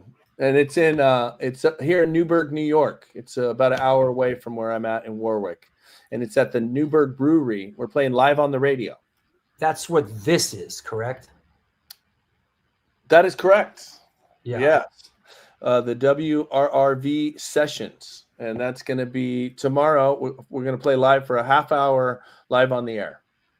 Cool. And the show is free. If you're out here, you just got to download the WRRV app, and then it'll walk you through how you get into the show. You get a QR code. Cool. And then I have a couple others. Let me just post them and we'll talk about it. They might not be in perfect chronological order, but this one seems like it's coming up. And this one's kind of within striking distance of me. If I feel like I can handle it, I'll let you know. I'd love to come down and see the Ataris play. Yeah, let me know. Yeah. Wait, where did that go? Huh. That's odd. Okay. Let me that's down at the Brooklyn Bowl. Oh, that one's in Philly. In Philly, yeah. Philly, but Brooklyn Bowl, yeah. Yeah, I'm looking for that now. And that's Sunday. Yeah. Upcoming show, Ataris. Let me see. Is this it? No. Is this it? Is this it? Bingo. Oh, it was hiding from me on the other screen. Here we go. This is a cool flyer. Yeah. That's we got this guy that is doing our flyers, and he's really, really good. Yeah. Really good. There you go. We're playing with War on Women. Wow. Yeah. That's one of your favorites, right, Lori? Yeah, I love right, them. Lori? Yeah. Yep, Yeah. love War on Women. Yeah. War on Women and Georgia Mack. She's an Australian singer-songwriter, and we wanted to mix up the normal, have a bunch of guys support us. So we picked some good female-fronted bands. Well, Awesome. well, Yeah. well done. Very cool. This. And then Okay, I know I'm skipping. Oh wait, what's this one? Saturday, Bezara. Got it. Okay, tell us about Bezara Music Festival. That one's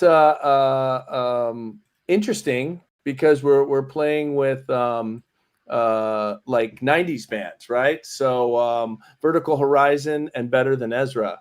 So I, as a young man, I was a big Better Than Ezra fan. So I like them a lot. They're from New Orleans, and they play this kind of Southern kind of alternative.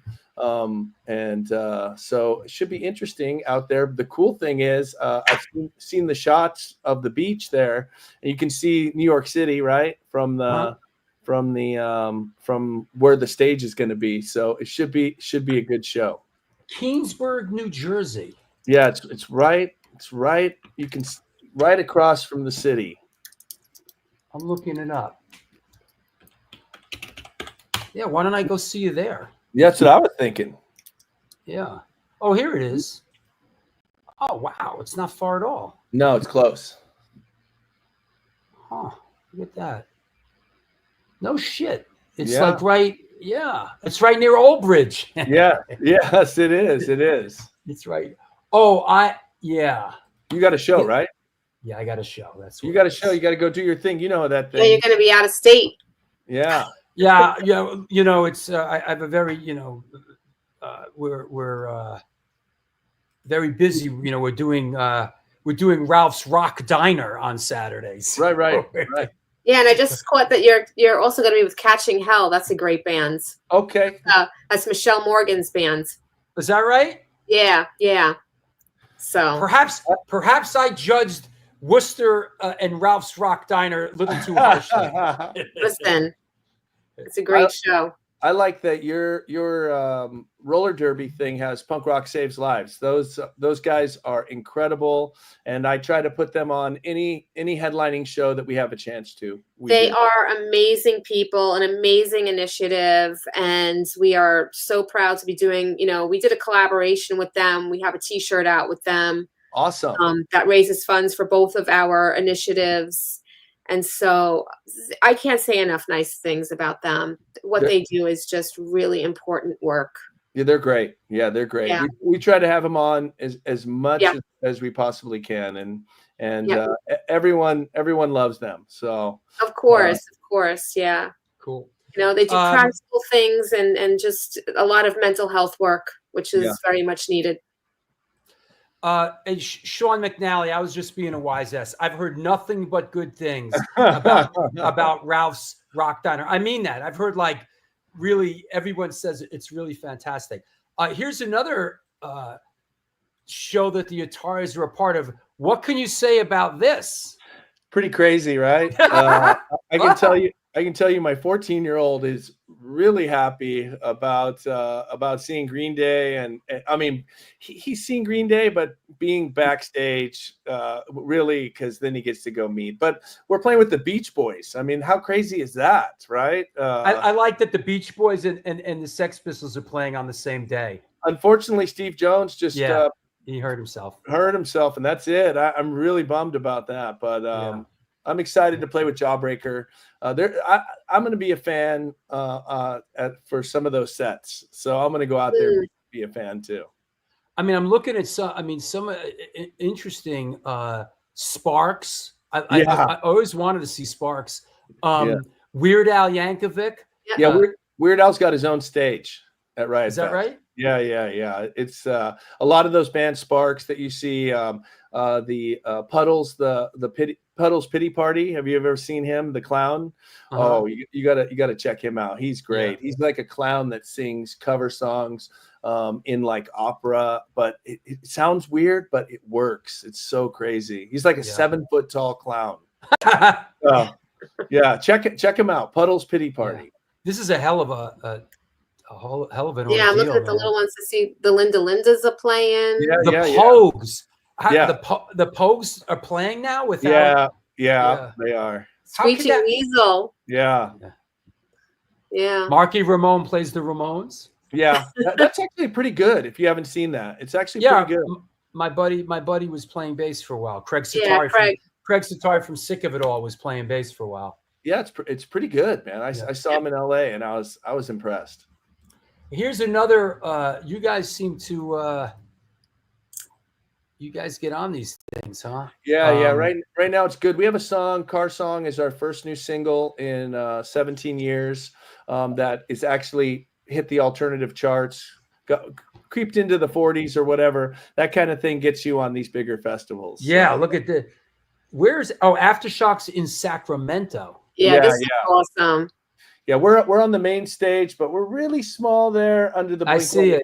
82. Yeah. That's the main stage though. So you're kind of kicking it off on the main stage. We are absolutely kicking it off. So, but still, hey, it's fantastic to be a part of it, and it just means you'll be able to hang out and see some great music. I will. Turnstiles playing. Wow. Yeah, I'm excited. Deftones are great too, and my hometown friends Snot, who've recently got back together with a new singer, but they're really good. So I'm looking forward to some stuff. Yeah. I see Power Trip. I saw Power Trip play Punk Rock Bowling when we played. They were really good. Yeah, they're really good too. Testament. I was most impressed with Power Trip at Punk Rock Bowling. Yeah, that's cool. So, wow. That. Let me see what is that. Oh, what's this one at the New Rock Brew Rock? That's with Jacob from Sublime. We're doing a show, but there's so many more. We're doing. We play with Sublime in Seattle next week. I didn't even send you any of that stuff. Wow. Yeah. And then we're playing. We have a bunch of little runs with MXPX coming up, and we're going to Europe for festivals in June, and working on Indonesia with My Chemical Romance. So a lot of stuff. New album coming out in March. Our first new album, also in 17 years. So wow. Who produced that? That's produced by a guy, Bob Hogue, and he's like one of these, Lou Giordano type of mad geniuses. That's all I'll say. Who mixes something like that? Well, Bob and Chris mix it together, and then they send it to the blasting room. Jason Livermore is the Grammy Award winning artist, Grammy Award winning master. He masters records, and he puts the final master together, and they all kind of do this melting pot together. Wow, that's a lot of people involved in It is. We got you mentioned My Chemical Romance. We got Dan Kornoff is mixing our record. Okay. Yeah, so he mixed our last one. Yeah, he's a great guy. Let's see questions. All right. Well, let's go with this first. Who changed the lyric to "I saw a black flag" sticker? That's a good one. When we were in the studio doing Boys of Summer, Chris actually sang that take like 25 times and named all his favorite bands: Minor Threat, The Descendants, Sticker, Smoking Popes, all these bands. And Black Flag just sounded the best. so when we went over and re-listened to them, we're just like, God, that's. But when we play it live, depends on. It's very regional. Chris will sing the regional band wherever we are live. Yeah, your town here. Yeah, and maybe in New York he'll do Gorilla Biscuits sticker on a Cadillac. How's that? Gotcha. Rick Brust asks, favorite band to tour with? MXPX. Yeah, they're our friends for 30 years. They took us abroad the first time to Japan, Australia. We're still super tight. We probably play 20 shows a year with them to this day. Wow. We just match together. We get along, we have fun, and we're all great friends. So yeah, there's hands down, that's the easiest to answer. Yeah, that makes sense. Hegs asks, what was the wildest thing you've seen in the pit while you played? You've seen it all after all these years of fights and abuse and things like that. But the wildest is is a tough one, but my singer loved in the old days to jump in with his guitar and play while he was still in the, you know, plugged in, because we always use cords. We don't do any of that wireless stuff. So, some of those, you know, LA Times just did a thing on Warped Tour, which was funny because Warped Tour just was 85,000 people in Long Beach, and which is insane. In our day, it was like 25,000 people in LA, which was the craziest. But the shot they used was back in the day, 2003, of him playing his guitar on top of the crowd in the pit there, and his feet were so dirty he had barefoot because he was sick of losing his shoes in the pit there, that it's just like him and his dirty feet on top of the crowd. That's a good one. That's cute. That's cool. Yeah, that makes sense. Favorite song to play live, favorite song to cover? Ooh, we used to do Aneurysm by Nirvana. Wow. That one we did a couple times on European tour. I love that song. It was a fun song to cover. And then favorite song to play live, I love playing So Long Astoria, the title track. We usually play it towards the end, if not the very end. And I really have a lot of fun playing that song. It feels like the culmination of everything. That makes sense. Spiky says, great watch, Drew and Mike. Any chance that crazy motherfucker Johnny C can show his face for a second? All right, thank you. Matt Gray says, what about the Astro Zombies cover I used to get up and play? Yeah, that was great too. And I used to we'd all switch instruments. So my drummer would play bass and I actually play guitar. And I actually, you know, you can see those old ones, and Matt Gray can see that on YouTube with Matt playing drums and me playing guitar. And I actually, I'm impressed with myself when I watch that I could play guitar that well. So, yeah. That's a good one. Arthur Googie played that originally. He was the drummer in Antidote when I joined. Okay. Cool. Hopes and dreams for the future moving ahead?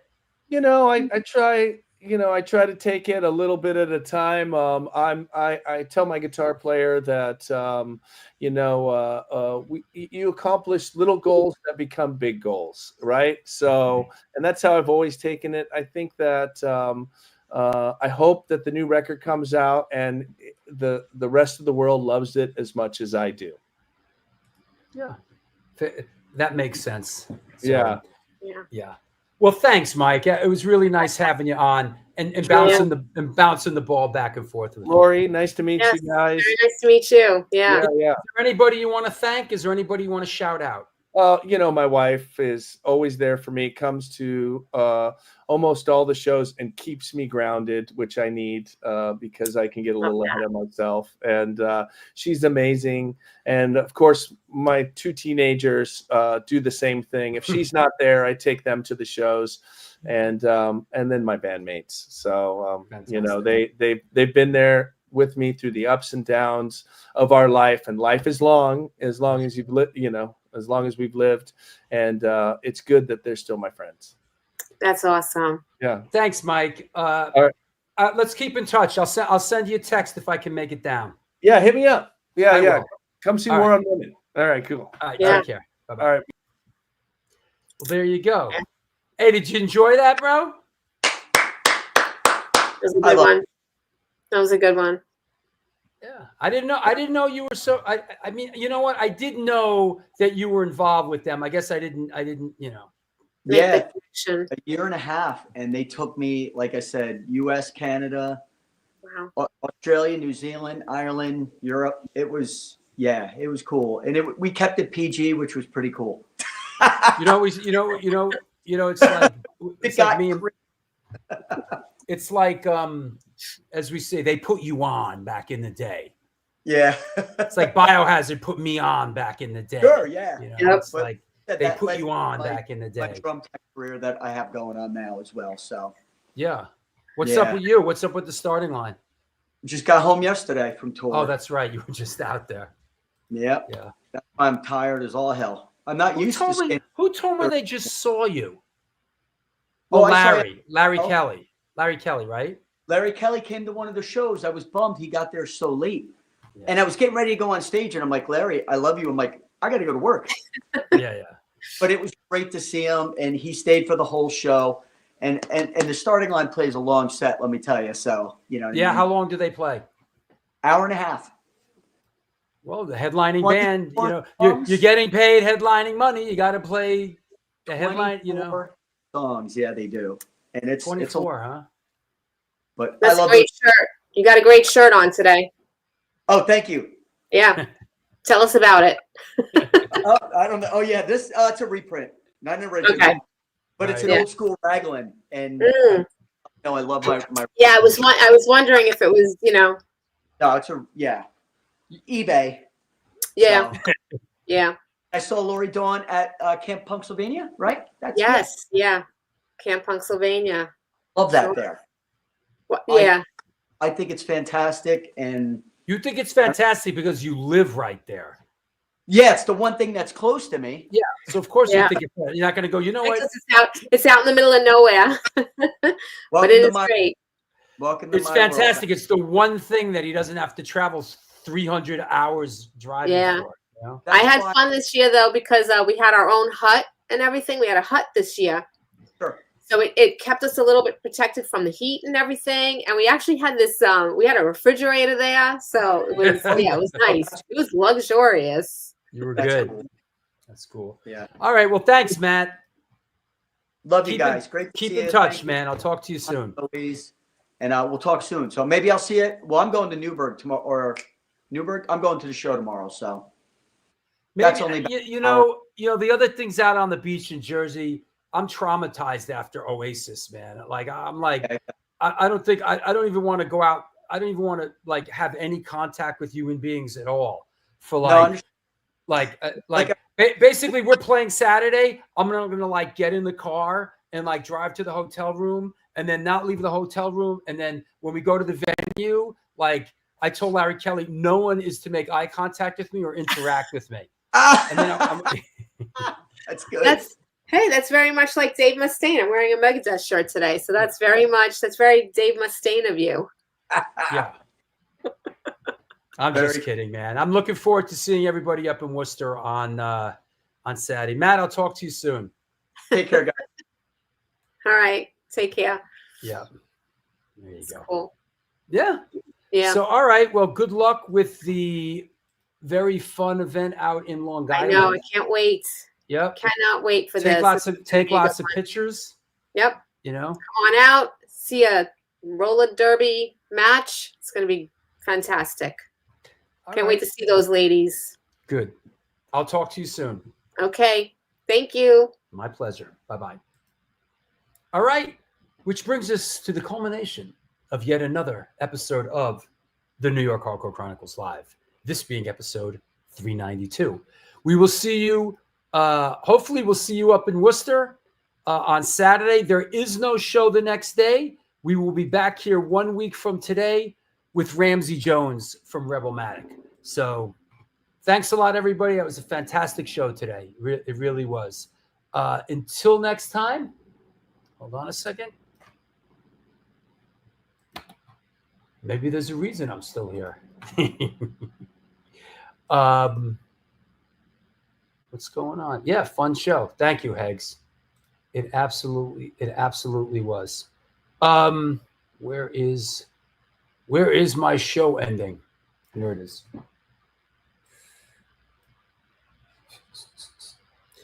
Thank you. Until next time, do good things, the good things will come.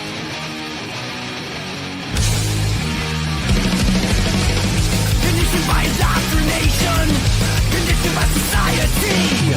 You're a victim of the digital age, a 21st century casualty. Open your eyes, you're losing control. Open your eyes, put down the phone.